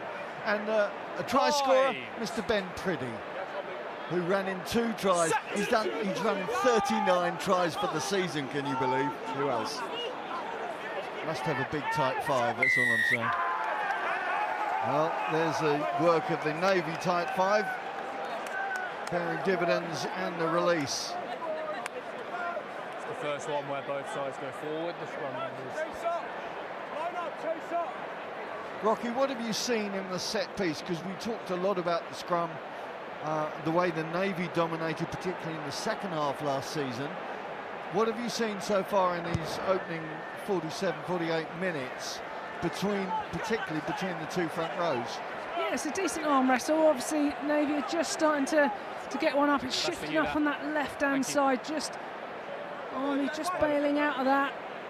And it's all about how can you get speed across the mark against your opposite number, and then the angle that the Navy are coming in.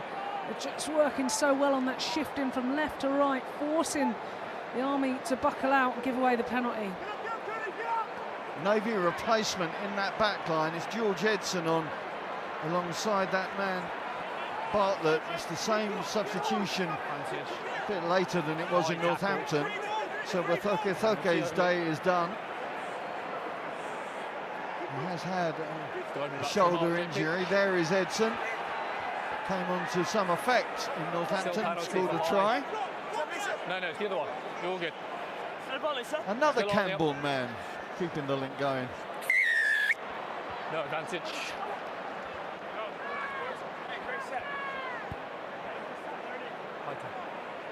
Now, Jared Hayler is immediately pointed at the posts.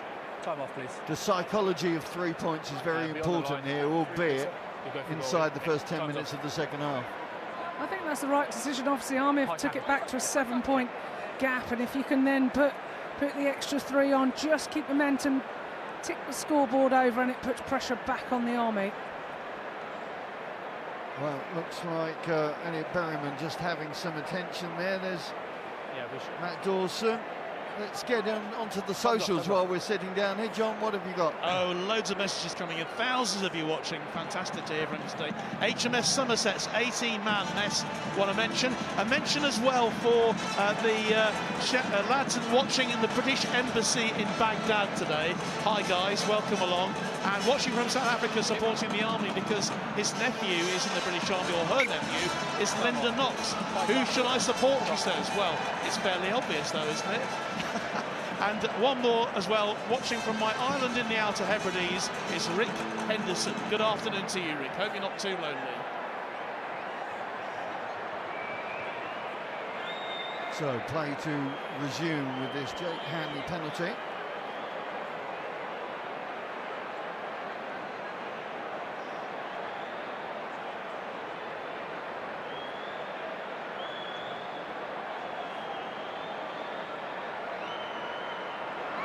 From 40 metres, Hanley makes a sweet connection, and that's a very sweet 3 points in the Navy locker. Half an hour left in this contest, 10 points between the two teams now. Just keeping it ticking over, putting the pressure on. Army now need to try and get possession back. Bing Ryan's been working with the Army in various training sessions, trying to simplify things, I'm told, and keep the focus on the important bits. I'm not a great Army man himself, of course, Ryan, before he turned professional player and coach. Taken back. Yes, outside. Stop, stop, stop. 1. Thank you. Good safe clearance from Wigglesford. But you could hear the referee smite. He said taken back. I beg pardon, I didn't cut. I just turned it up at the right time. There you go. That's what you get with the front row forward next to you. Normally eating, to be fair. I've got my eye on the ball. Well, maybe another unforced error. Is that going to hurt the Navy? Army will certainly look to make the most of this. Disrupted line out, but the possession's still there. Johnson, Kelly going back into the heavy traffic. Hayler takes his target down.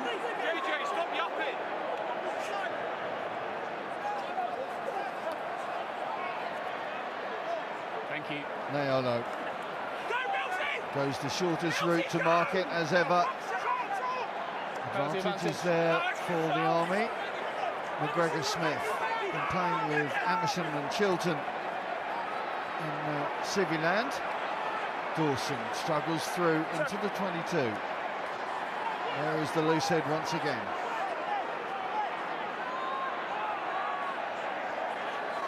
Johnson pulls it back to Blee. Now the tap tackle there from Edson on Tangutu, very important. Kelly has to work back into the strong arms. That advantage there, but Austin's going to do it. Well, Hayler scored, the captain of the Navy, at the end of the first half, and now the captain of the Army goes over on the occasion of his 31st cap. Pete Austin does the business for the men in red. Well, it all started with Pete Austin as well, as the line-up ball had fumbled. He'd flicked it out, got nailed, and then he's back on his feet later on. And he barrows his way through, sneaky little pick through the middle. But it was Kelly who stepped off the left, kept it in field, and then just finding the space, picks it up. Nobody's there, he's looking round, can't believe it. What a finish from the Badger.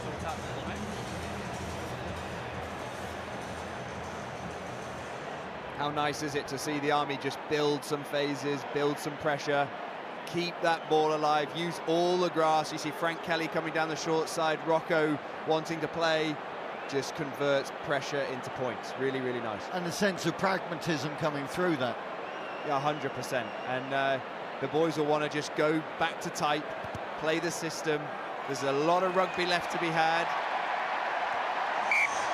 And Jack Johnson nails it. Well done, JJ. He'll want to steer this ship now. He'll want to just put these boys in the right areas, ride this wave. You love a hooker diving over for a try, don't you?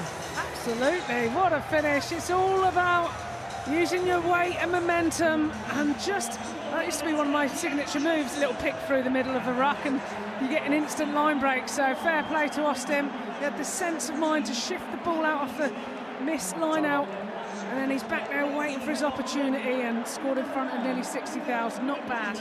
Changes in the Navy front row, both props being replaced and the scrum half as well. So Ben Priddy making the calls, with the match now just 3 points. Both teams, of course, with 4 tries thus far, but the boots, or the relative boots of Jack Johnson and Jake Hanley, making the difference. 25 minutes left on the clock, and what a big 25 minutes we've got in prospect.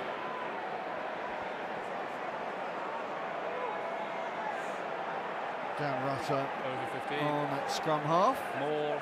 Here he is with the 21 shirt on his back. Started the match last year, but covers both half-back positions, so very useful on the bench. Fakala Tukali. Hanley and Bartlett. Duncan, the conduit, out to Elliott. Little dabs through. Consternation in the Army ranks, and advance for the Navy into the opposition 22. Time off, please. There's some fatigue factors coming in there. Craig Duncan stretching out his hamstring. We saw Rocco Dunguni stretching out his thigh earlier on before the match started as well. This heat, well, it may not be the same as some of our correspondents out in far-flung Far East countries, but it is certainly beginning to kick in. The line-out works for the Navy. This is the arm wrestle. Now Rutter tries to move it out. Little show and go, not taken by the Army defenders. So the pick and drive is there for the Toots. There's Kai Beasley on with Dom Cleverley to prop things up. There he is.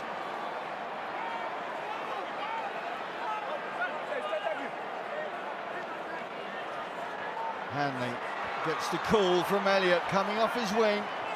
Unpredictable is the word associated with Freddie Elliott, just 22 years of age.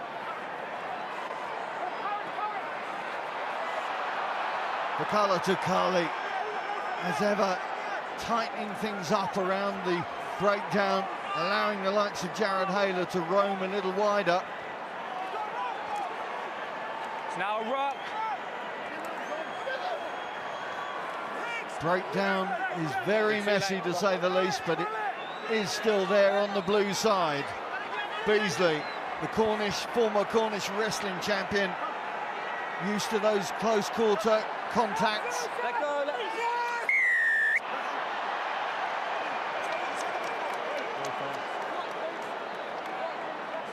You're on the ball with the tackler the wrong side. Wrong side of the ball, Rocky Clark.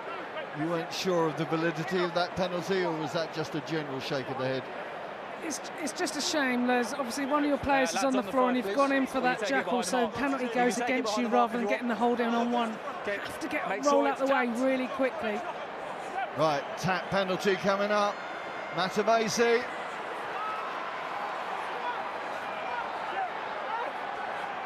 Rutter moves the bounce pass out to Hanley. The fly-off does well to rescue that one, but it is still there for the senior service. Now 10 metres back from whence they started. Duncan gets the ball slipped away. Bartlett has to shuttle back.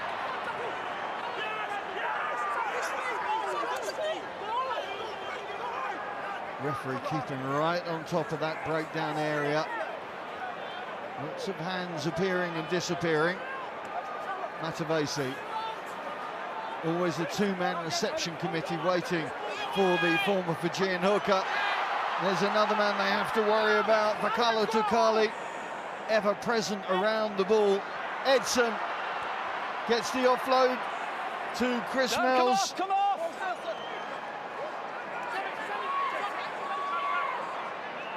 The Navy pounding on the Army door, but the Army defence staying firm thus far. Yep, thank you. Concentration and communication critical. Little dab through. Frank Kelly's first to react.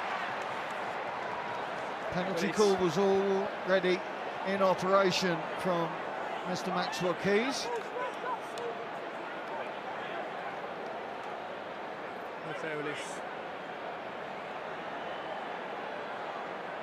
Taylor looking to set up the line out then on that far side. All good. Coming up to the hour mark and just 3 points between the teams. 3, 5. Changes in the Army camp. So Nyangi coming on. Vula coming on for his first appearance. Ash Horner as well into the front rows. Tight heads are replaced. And this is where I was saying earlier, the bench has got to get up to speed immediately, because there is no time to grow into this game the way it's gone. What a moment to get subbed on, especially as a forward. 5 metres out, 3 points in it on the hour mark. The Navy have kicked to the corner for their second time in 3 minutes.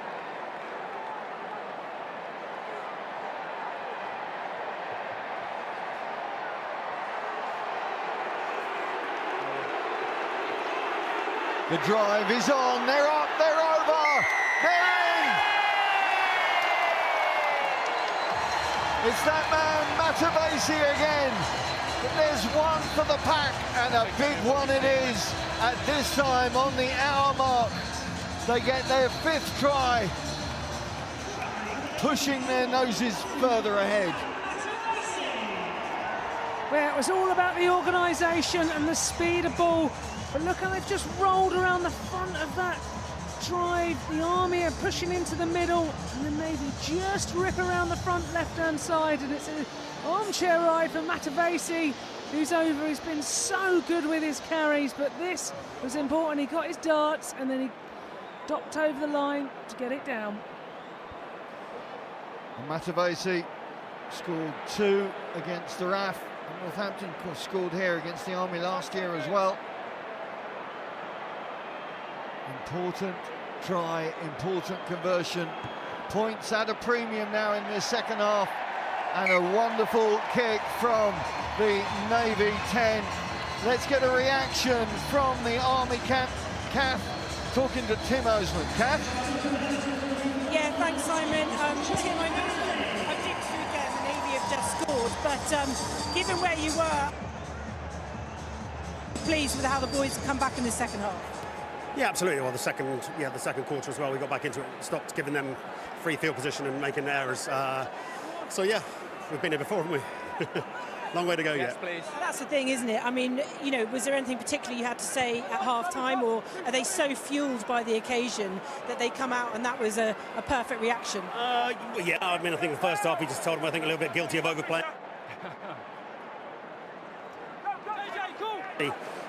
With so much going on around you, so we wanted to drop out our account and play in the right part of the pitch, and they've come out and had a good response. The Navy always going to come back, but yeah, we've got previous, and we're going to keep on going. A long way to go.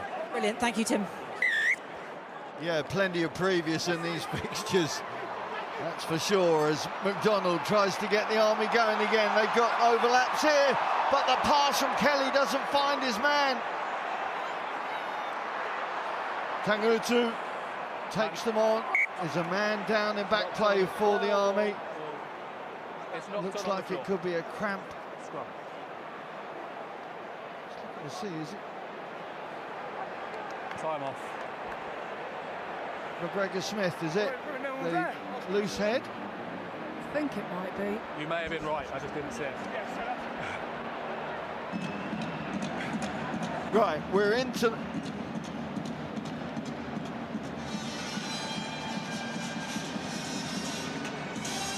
So the sun shining down, a bit too hot for some on the pitch, but look at those in the stands.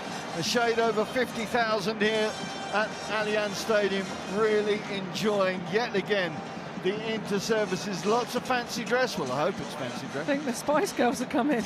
My goodness me, let's hope it is fancy dress. John Knighton, how are they on the socials? It's massive. We're getting a huge response from all over the world. New Zealand. I've actually had a message from the Turks in Caicos Islands out there in the Caribbean. Oh, a bit closer to home, a big mention now to all the bunch of veterans at the Woody pub in Douglas on the Isle of Man who are watching this afternoon. And well, wherever I look on our social messages everywhere, must give a mention as well to HMS Daring.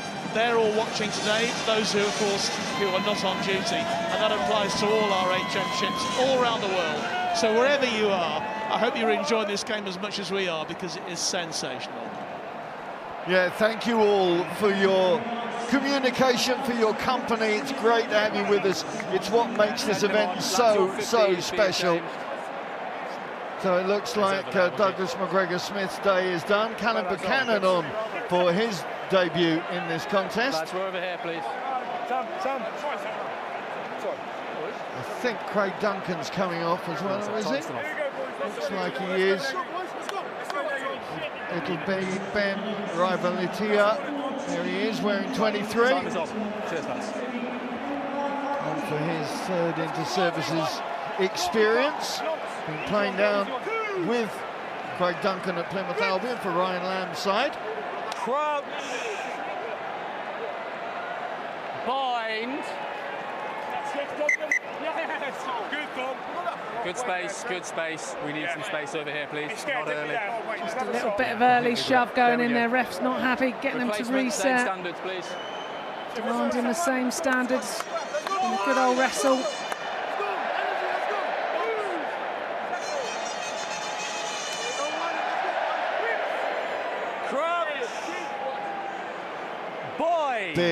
Big scrummage here.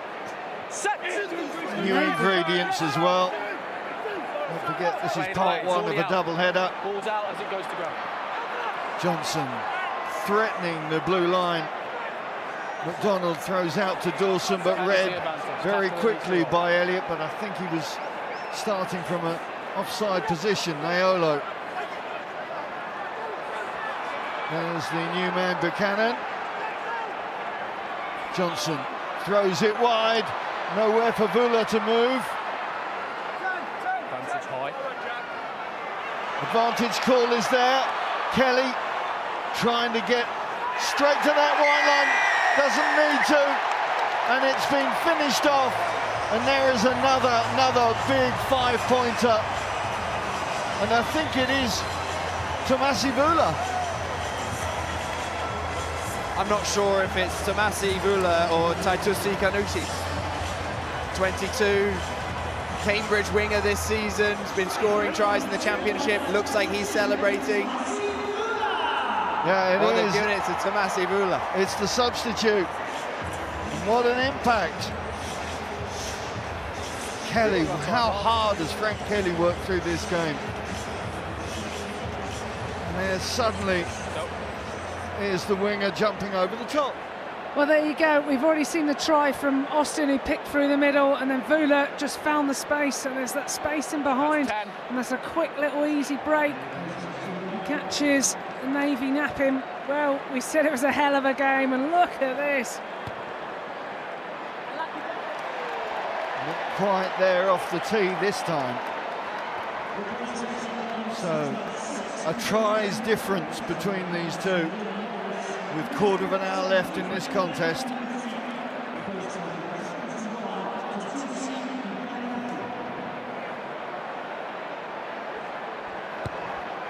Rutter with the restart. Again, it's Kelly having to pick things up. who's been the go-to man on so many different occasions, as Captain Frank Kelly. Good cricketer, and you can see that with his handling skills. He really has put it in for the Army side. McDonald hooks one over the top. That's going to be an awkward one. First to react is Nyangi.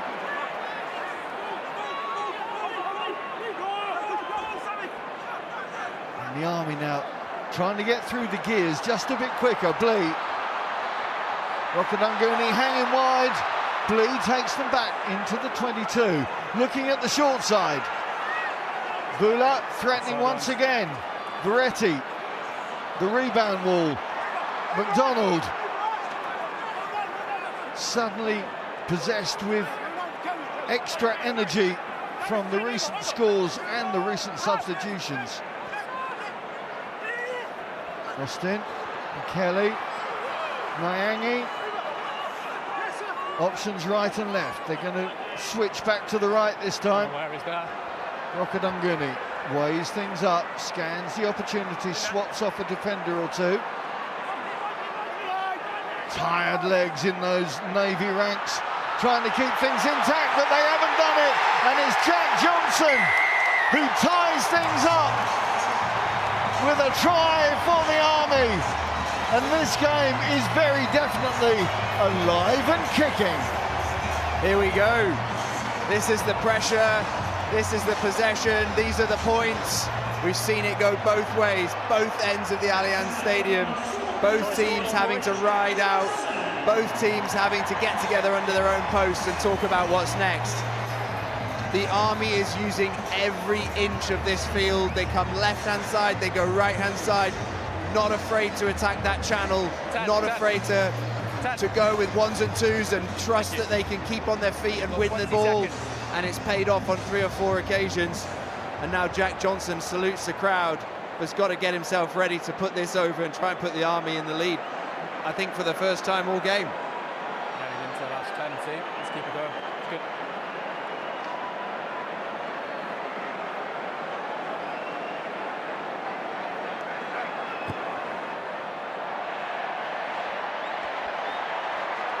Ten years ago, this game finished in a draw. It's going to be a long 12 minutes or so to find out whether this is going to repeat the feat.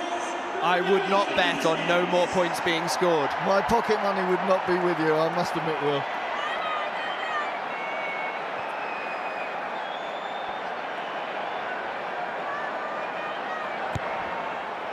So 6 tries for the Army, 6 tries for the Navy. Nothing between the two teams. Yes, please. Who is going to find that little bit of magic, that little bit of energy to maybe get the 7th try on the board that could make the difference in this 107th inter-services Army-Navy fixture. Bakala Tukali never stops going. Great contest.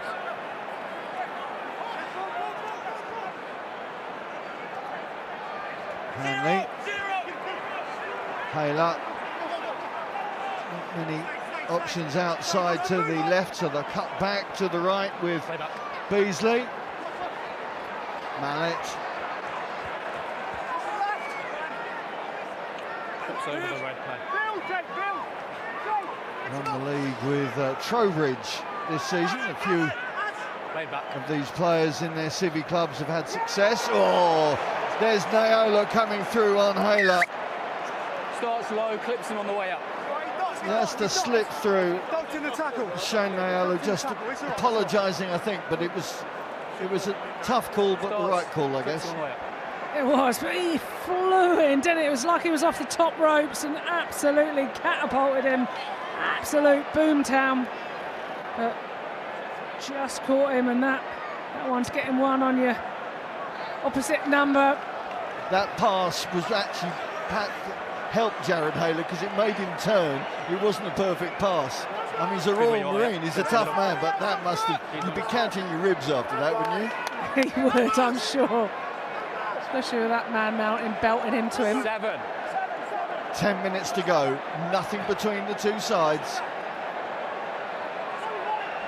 This is, of course, where discipline plays a massive part, not giving away a pen and 3 points 20, 30 metres out.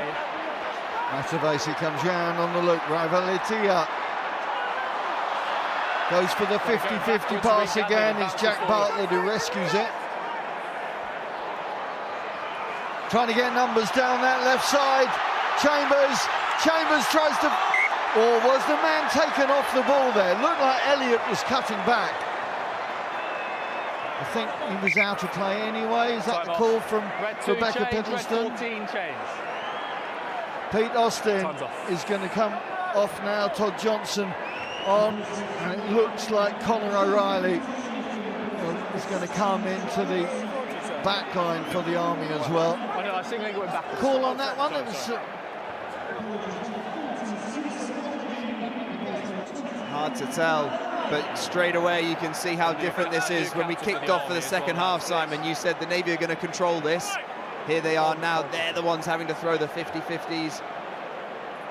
Just look here as Chambers goes for that little switch. That was where Kelly got hold of Elliott's arm, but I think the ball was already out of play, so it mattered not. Rukadunguni and Austin, old mates, coming off on this near side. Cap number 31 for Pete Austin, and Rocco's 11th appearance. Another interesting time to make a change at hooker. Space. Well, has this given the Navy another opportunity? Tackle, release. Hayler out to Don Cleverly. The Chester man drives his way a little further forward. Composure, pragmatism is a word that's easily used, but they've got to find that execution. Edson comes on the angle. The call was already there though for offside. Guards 1, 2 and 3 are offside. Guard stepping up too quickly. It's a howler of a throw that got the turnover just really low, just nabbed by the Navy, gave them outstanding field position. Now it's actually their ball. Could be very, very costly. Good timing. So, Matavesi, have you got your darts? Cometh the hour, cometh the man. Big, big moment now in this contest.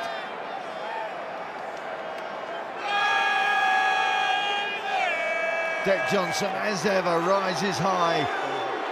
The Navy forwards set up them all. Resistance is there, but inch by inch, the Navy work their way towards the try line. Good, defiant defence from the Army, but it's still there for the senior service. Bakala Tukali getting people in position. Good work on space. Bodies on the line for the Army and just pushing their opposition a little further away. But the danger bells are still ringing loud and clear. Penalty advantage offside. Penalty call is there.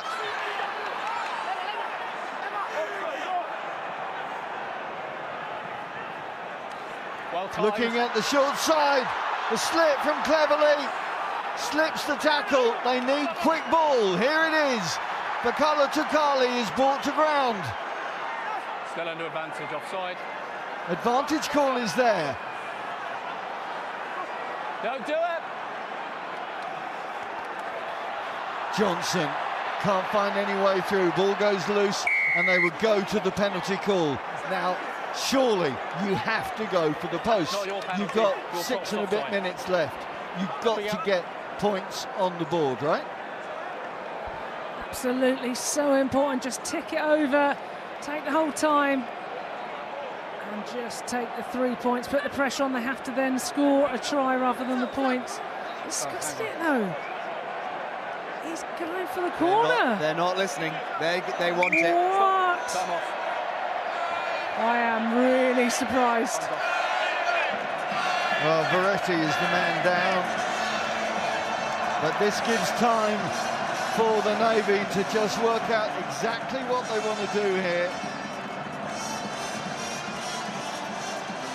As I say, it's been a flip-flop of outcomes in the last, 4 years. Army took it in 22, 24. Navy bringing on Jack Wright. I don't think it'll be for Sam Matavesi though.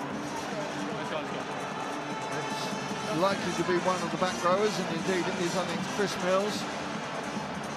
Quite some shift the leading hand from HMS Temeraire has put in. You ready? Time is going on. Offside. Well, they're not going for the posts.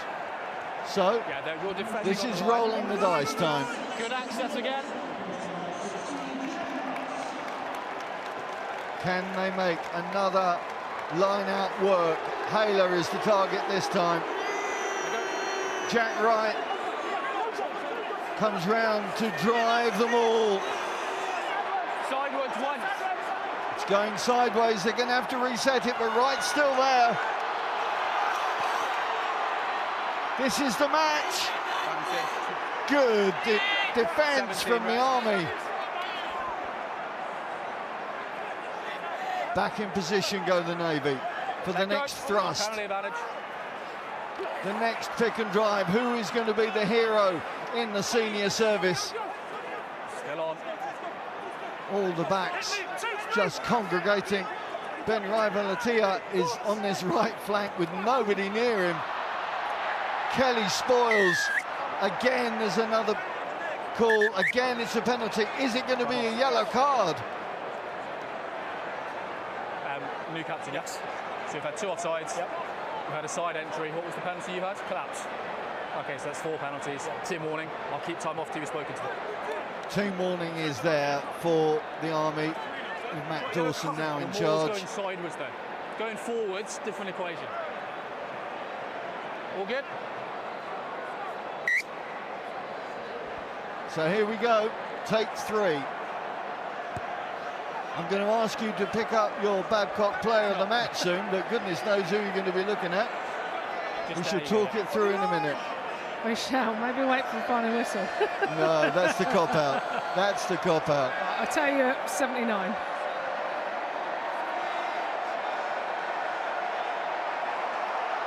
Again, the take this time from Johnson. Again, the driving wall.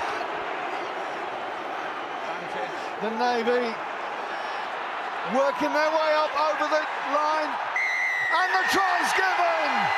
It's take 3, but it's take 5 for the Navy. And is that the crucial try? It's Jack Wright. You want impact off the bench. There it is. Is that the moment that the Navy have got back-to-back inter-services championships for the first time in 52 years? Well, they backed their set piece, they kept going to the corner, and eventually it paid dividends as they went through, and Righty just went over, stuck to process. Army absolutely battling, but he dots down, you see his tattered arm as he's flexing the bicep and gets that try that potentially wins them the game.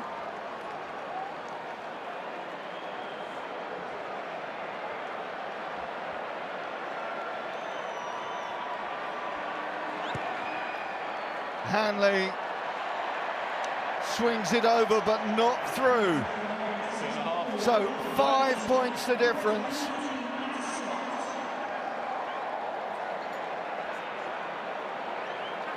Well, Rocky, Will, I'm going to ask you to think about your player of the match soon. We're going to wait now until the full-time whistle with the way this is going, but get your minds in gear, because the way this match has gone, there could still be a spark of brilliance from somebody to make a difference. Cleverly gets stuck at the bottom of the ruck, but the tackler not rolling away. Not you, him and him. Gives the penalty. I'm not sure it was Dylan Morris there. I think it may have been Todd Johnson. Tacklers first. Dylan Morris playing his last inter-services game. Another of the Coventry posse. Good down. 5. We have 90 seconds on the clock.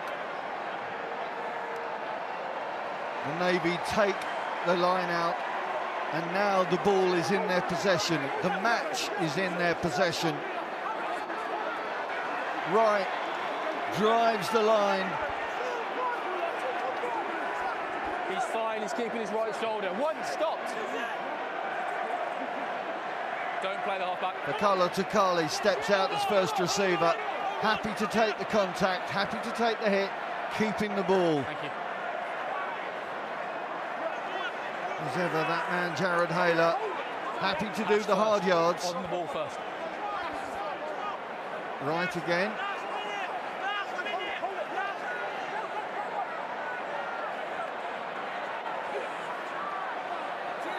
These are tough inches going back or forward, but the Navy won't care as long as they're in possession of the pill. It doesn't matter now.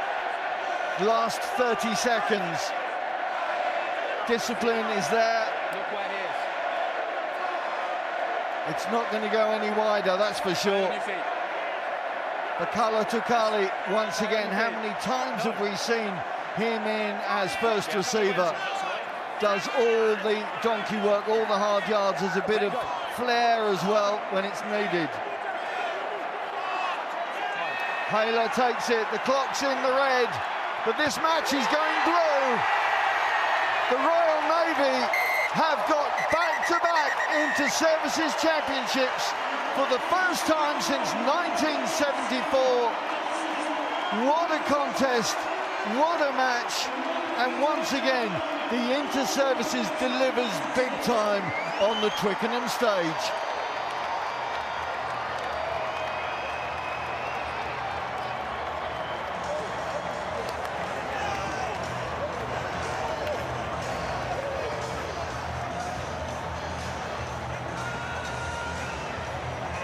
Right, Will, your reaction to that from the Army camp? Disappointment, no doubt, but what a contest. Always disappointed to come out on the wrong side of the result. The boys will know that that first 20 minutes wasn't good enough. They've left themselves a mountain to climb. Clearly they're pretty good mountain climbers, but sometimes it's one step too far. And, you know, 12 tries between the two sides, I think 6 apiece. 13. You know, losing by 5. It's a amazing spectacle for inter-service sport. You know, 50,000 people here to watch it and 13,000 people watching online. You know, what a match, what a day. But yeah, as you know, I'm firmly in the Army camp, so very disappointed for the boys. They gave it their all, but just, you know, credit to the Royal Navy where it's due. Clinical when it mattered, patient when it mattered, and some really good performances. 1 to 23, both sides. From the neutral perspective, Rocky Clark. Wow, hell of a game. That's what everybody wants to see, and right to the last minute, and I'd say Navy were just edging it in control in terms of obviously keeping the scoreboard ticking over. They did the damage in the first 20, but then you can never say never with the Army. They come back, they put on an absolute performance, but it was the Navy who stood strong and took it, and that's the second year in a row. And I know you and Will have been in conversation about the Babcock player of the match. Who was in the mix and who is going to get the nomination? Well, we had a few obviously coming out for the Navy. There was really good work from Jared Hayler, captain. He just was able to get on the front foot, made the hard carries defensively as well. Wrigglesford with the early try, getting them on, and Matavesi as well. But today's player of the match goes to Fakala Tukala. He was outstanding, massive carries, got through so much work, and as you said before, had a little bit of magic when he needed to. The man called Toots takes the Babcock player of the match, and deservedly so. What a win it has been for the senior service. What a contest, though. I mean, the last three, I think, have never seemed to have more than 4 or 5 points between them. And wow, just wow. You know, you're left breathless at the end of 80 minutes, let alone what they put into the game. But, you know, from up here talking about it, you couldn't take your eyes off it. Yeah, really, really nice, really good to see. It's never easy to pick a winner, and, you know, let's look forward to next year. Right, let's get down onto the pitch and hear from our Babcock player of the match. Ratu Bakala Takali is talking to Kath Brazier. Kath. Toots, well, a massive congratulations. I think you probably think that everyone on this pitch deserves player of the match, but it is you today. Just tell me what the emotions are after a game like that. Firstly, thank you very much. Yeah, the emotions are absolutely through the roof at the moment. After a performance, like you said, from everyone on the pitch, I am surprised that that the award has come to me, because everyone in a blue shirt out there has put a hell of a shift in today. You made an incredible start at the Royal Navy. The Army always come back. You know they're going to. How nervous were you in that last 10 minutes? It's always expected. It's such a big occasion. Everyone's up for it, regardless of your previous performances. So we always had in the back of our heads that the Army were always going to have that in their armory. But to weather that storm a little bit was a credit to the boys. Well, I tell you, it's one thing to win Army-Navy, but you are back-to-back inter-services champions as well. Yeah, absolutely. The feeling, like I said, is through the roof. The first ever Navy side to do it, and I think this group really deserves it with all the hard work they've put in, not just over the course of this season, but over the course of a few years. It's a massive backtrack till 1973-4, I think it was, that the Navy went back-to-back. So proud to be part of this group. Absolutely, absolutely. Just like everyone in the team, not just the lads that have played today, but the whole group, from the TSG all the way down to the lads who have been there throughout the whole season. We're all ecstatic. Well, Toots, congratulations. We're going to move on to the losing captain, Pete Austin, but congratulations for your player of the match. Thank you very much. Thank you. Pete, hello. I know it's never easy, but you've always got a smile on your face. We're here again. How privileged are you to be part of a game like that? We're all very privileged to play a game like this in front of all these lovely people in this stadium. It's brilliant.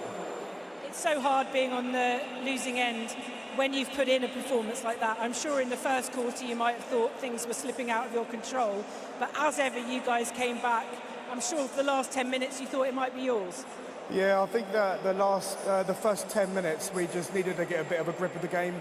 We were kind of chasing a little bit, and in the last 10 minutes I thought we might have seen a sneaky little try, but it didn't come our way. Yeah, I mean, it's a lot to say for this group of players. Obviously, the Army are very close, but there's a lot about the Band of Brothers, the Royal Navy.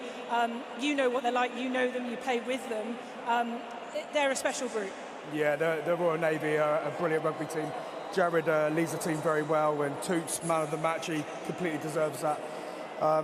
When it comes to Army-Navy, you know, we all speak off the pitch. It's crazy, and then we play a game like that. It's madness, but yeah, Jared's done really well this season, the Navy. Well, thank you, Pete. You've set me up very nicely as we bring in Jared Haley, captain, but thank you, Pete, and we'll see you again soon. Thank you very much. Cheers.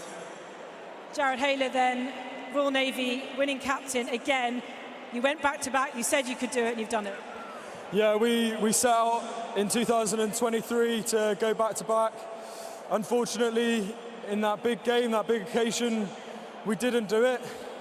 This year we did. Over the moon doesn't describe it. You make it sound so simple, but that was a complicated game, probably to captain, because it was to and fro, wasn't it? 100%. I just want to say fair play to the Army. Every single year we know what we're coming up against. They never give up. Such a hard outfit to play against. And they're unscripted, really fit, great players. So what a battle it was today, and just super fortunate that we came away with the win. We said, no regrets, don't take anything for granted. What is your why? And I think we found our why today. Absolutely, you all fight for each other out there, but you are inter-services champions again for 2026. Absolutely over the moon. Words cannot describe it. I think it's time to have a beer. He's not often speechless. Jared Hayler, congratulations. Thank you. Yes, it will be a well-earned beer. Thank you for that, Kath. I mean, that, again, was a match for the ages. This fixture, well, it's over 150 years old. We've played here at Twickenham for over 100 years. It has been 50 years, and a couple more on top of that, since the Navy have gone back-to-back. And they did it in the most spectacular of fashions today. Justin, I'll come to you first. You said it was going to be close. You said the Navy would probably take it at half-time. It wasn't quite what we expected. Perhaps that scoreline towards the end is more what you had in mind. I mean, how do you sum that game up? Again, just momentum swings for me being key. I think the Navy probably could have had 40 points on the board by half-time, being held up twice, yellow card for the Army. Again, fair play to the Army coming back into it, but they're relying on these individual skills from players to get them back in, and they just aren't good enough. You can see the Navy are battle-hardened, playing good level of rugby week in, week out, just did enough to finish it. Impact off the bench second half, Jack Wright coming in. You can see those, the repetitions, the tightness of that group, just to get over the line, so full credit to them. Yeah, Matt, I mean, such scenes of elation at the end from the Royal Navy there. But I would also think maybe a little bit of relief as well to get it over the line in the end. Yeah, I think you're absolutely right, JJ. It was a bit squeaky at times there, and I think, just like Justin said, the momentum was swinging so wildly in that second half, and I think the Army will be really disappointed with that, and I thought they were going to sneak it at the end, but luckily, as Justin said, the changes that came off the bench, I think, maintained a little bit of continuity there in the end for them, and obviously the Navy just managed to sneak over the line. Yeah, I think commiserations to the Army, but I think, is it fair to say, the Navy deserved winners even after a battle like that? Yeah, first and foremost, being an Army man myself, congratulations to the Navy. I thought you were fantastic, well-deserved winners, and I hope you have a very good night. And for the Army boys, very proud of the second half. The first half, you gave yourself too much of a mountain to climb. Very proud of the way that you came back in the second half, and I know that words will never do it justice and they'll never have the effect that you want it to, but I hope all those Army boys know how proud we actually are. We know that they've lost, but I hope that they know that we're all very proud of them. We'll always have their back, and to look forward for next year. Be proud, enjoy the day, and obviously the coaches, it's their job to do an autopsy on this. We'll see what happened and why it went wrong, but believe me when I say that the Army will come back strong. I mean, Justin, this thing is about a community, people coming together for the highs and for the lows, as we can sort of see here. But, I mean, that was one for the ages, right? Perhaps the first 20 minutes the Navy had it and you thought, oh, this could peter out at this rate. But my gosh, the crowd, 50,000 people were treated to something today. Yeah, it's another fantastic fixture. Last 3 or 4 years, it's been really tight.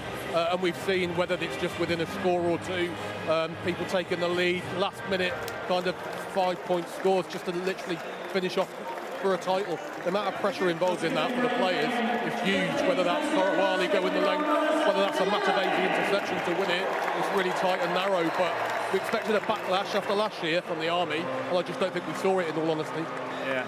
Matt, I mean, a word on the Navy and the team that they are, because ultimately that's the thing that really got them across the line today, was their ability to come together.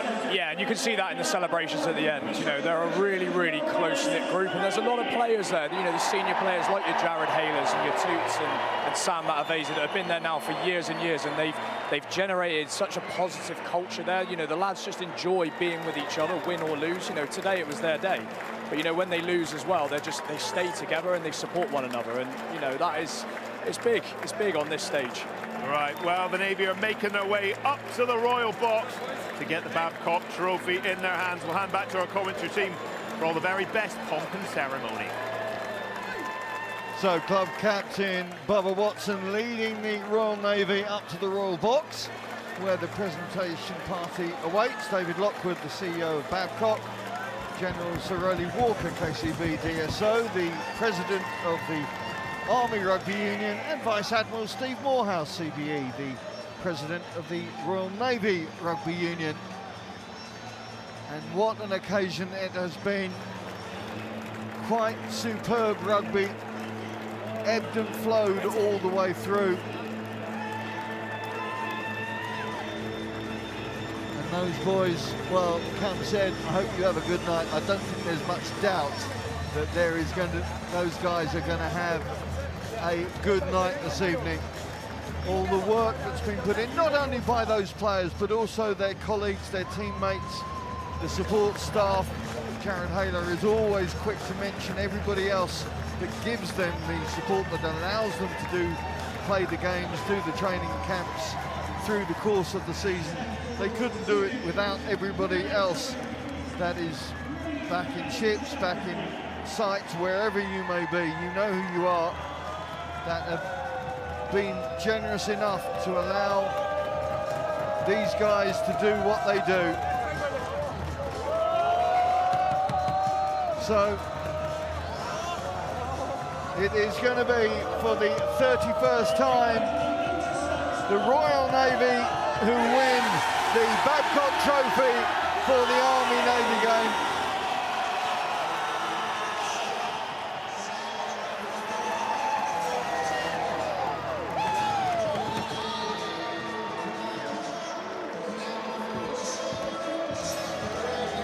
And now for the 23rd time, it's the Inter-Services Bowl as well, but never before since 1974 has it been back-to-back occasions for the senior service.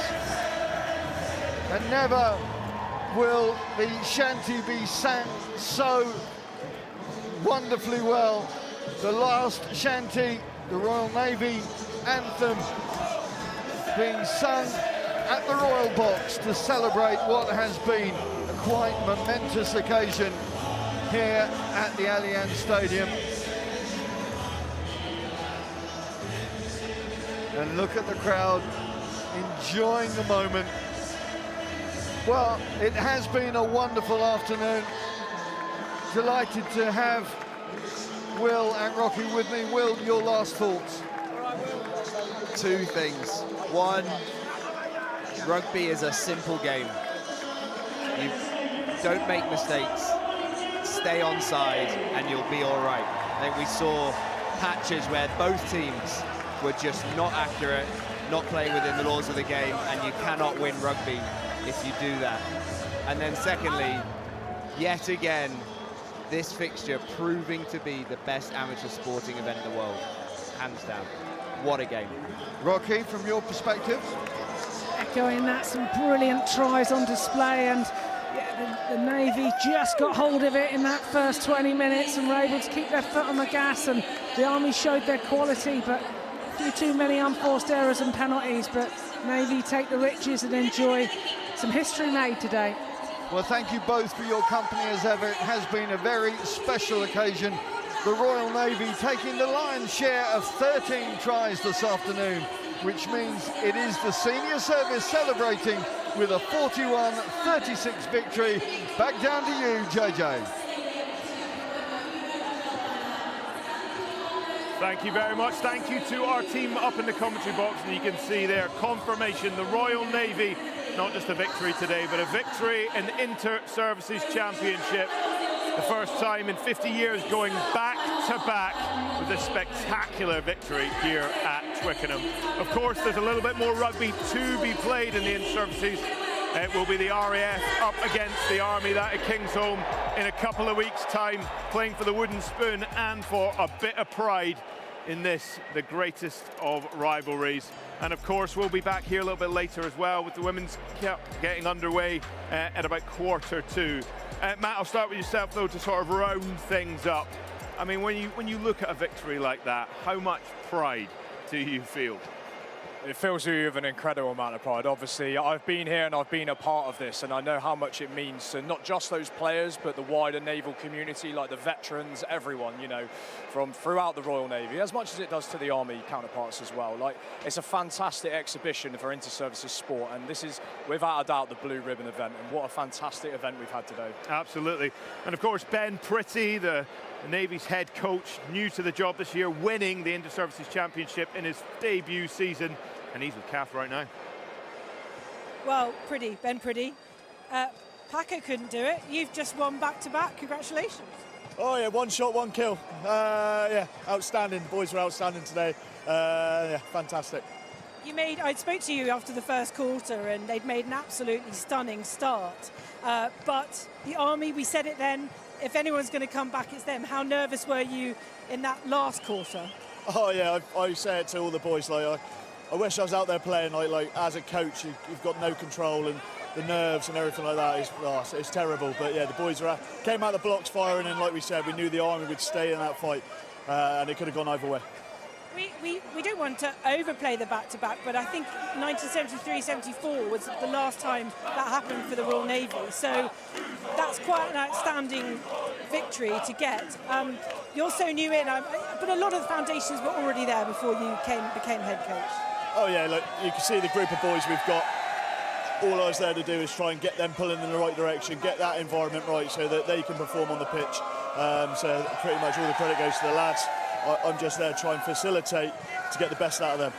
Well, congratulations, you're Inter-Services champions, you're back-to-back champions. The Royal Navy have won again. Yes, we have, and one more. Thank you. Thank you. Oh, Matt, you must be extremely proud of him. The Navy managed to seal that one there. Jack Wright off the bench. What a spectacular way to close things out for the Navy. Yeah, and I think, if I remember rightly, that was the same as last year as well, Jack Wright. Correct me if I'm wrong there, but yeah, for Jack coming off the bench, obviously a lot of pressure on that throw. First thing he's doing is throwing that ball into the line out. Obviously, Navy starts to get a little bit of momentum there. We've seen the maul falter a little bit throughout the game, but this is when it really matters, and the guys managed to get over the line. As for the Army, well, they have to lick their wounds and get themselves back in fighting form for a couple of weeks' time up against the RAF. Cam, what's going to be said after this match, do you reckon?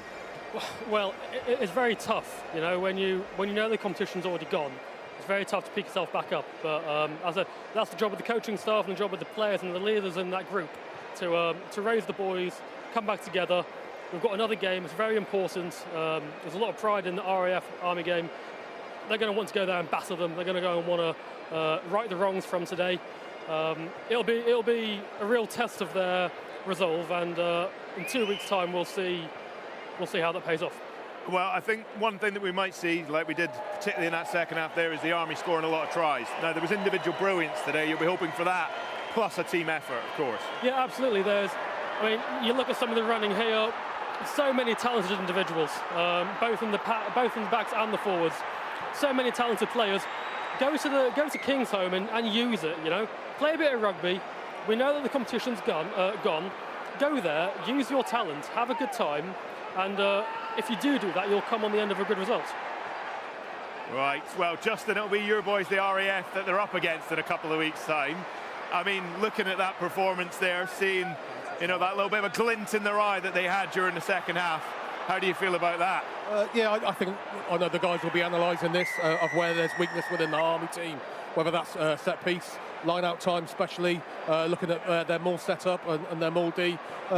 With 2 weeks to go to literally give it everything. I think they caused some problems for the Army last year, and they'll be looking to throw the ball about on a 3G pitch, hopefully a bit of sunshine, and cause the Army some issues as much as they can. Yeah, and I mean, Matt, beautiful scenes here. This is ultimately what it's all about. The victory's one thing, but it's seeing the guys standing there, the crowds gathering round them, friends, family. I mean, this is a special, special event. Yeah, it's incredibly special for all of them involved. And, there's a lot of guys that have been there for many, many years now, as well as some new guys. We've mentioned about Freddie Elliott and some of the younger players coming in. This is a truly special event, and you never know when your last one's going to be. So you really, really have to enjoy it, as Cam can attest, next to me. You never know when it's going to be your last Army-Navy, but I hope they'll enjoy tonight. I'm sure they will, and they'll look to go for the triple header next year. Brilliant. Well, thank you very much to all three of you guys and our wonderful commentary team for bringing that spectacular together. As I say, beautiful scenes out in the thick, but also the scenes of the women getting underway, warming up. Those teams arrived a little bit earlier. Now, we'll ask you when this stream ends to switch over to the next stream, but you're not going to want to miss that one. More fantastic intersports coming your way. The Army Women's versus the Royal Navy Women's, that getting underway in a few minutes at 4:20. So I would say don't go anywhere, but do go somewhere. Click out of this, click back in, and we'll see you very shortly. Keep on enjoying your afternoon.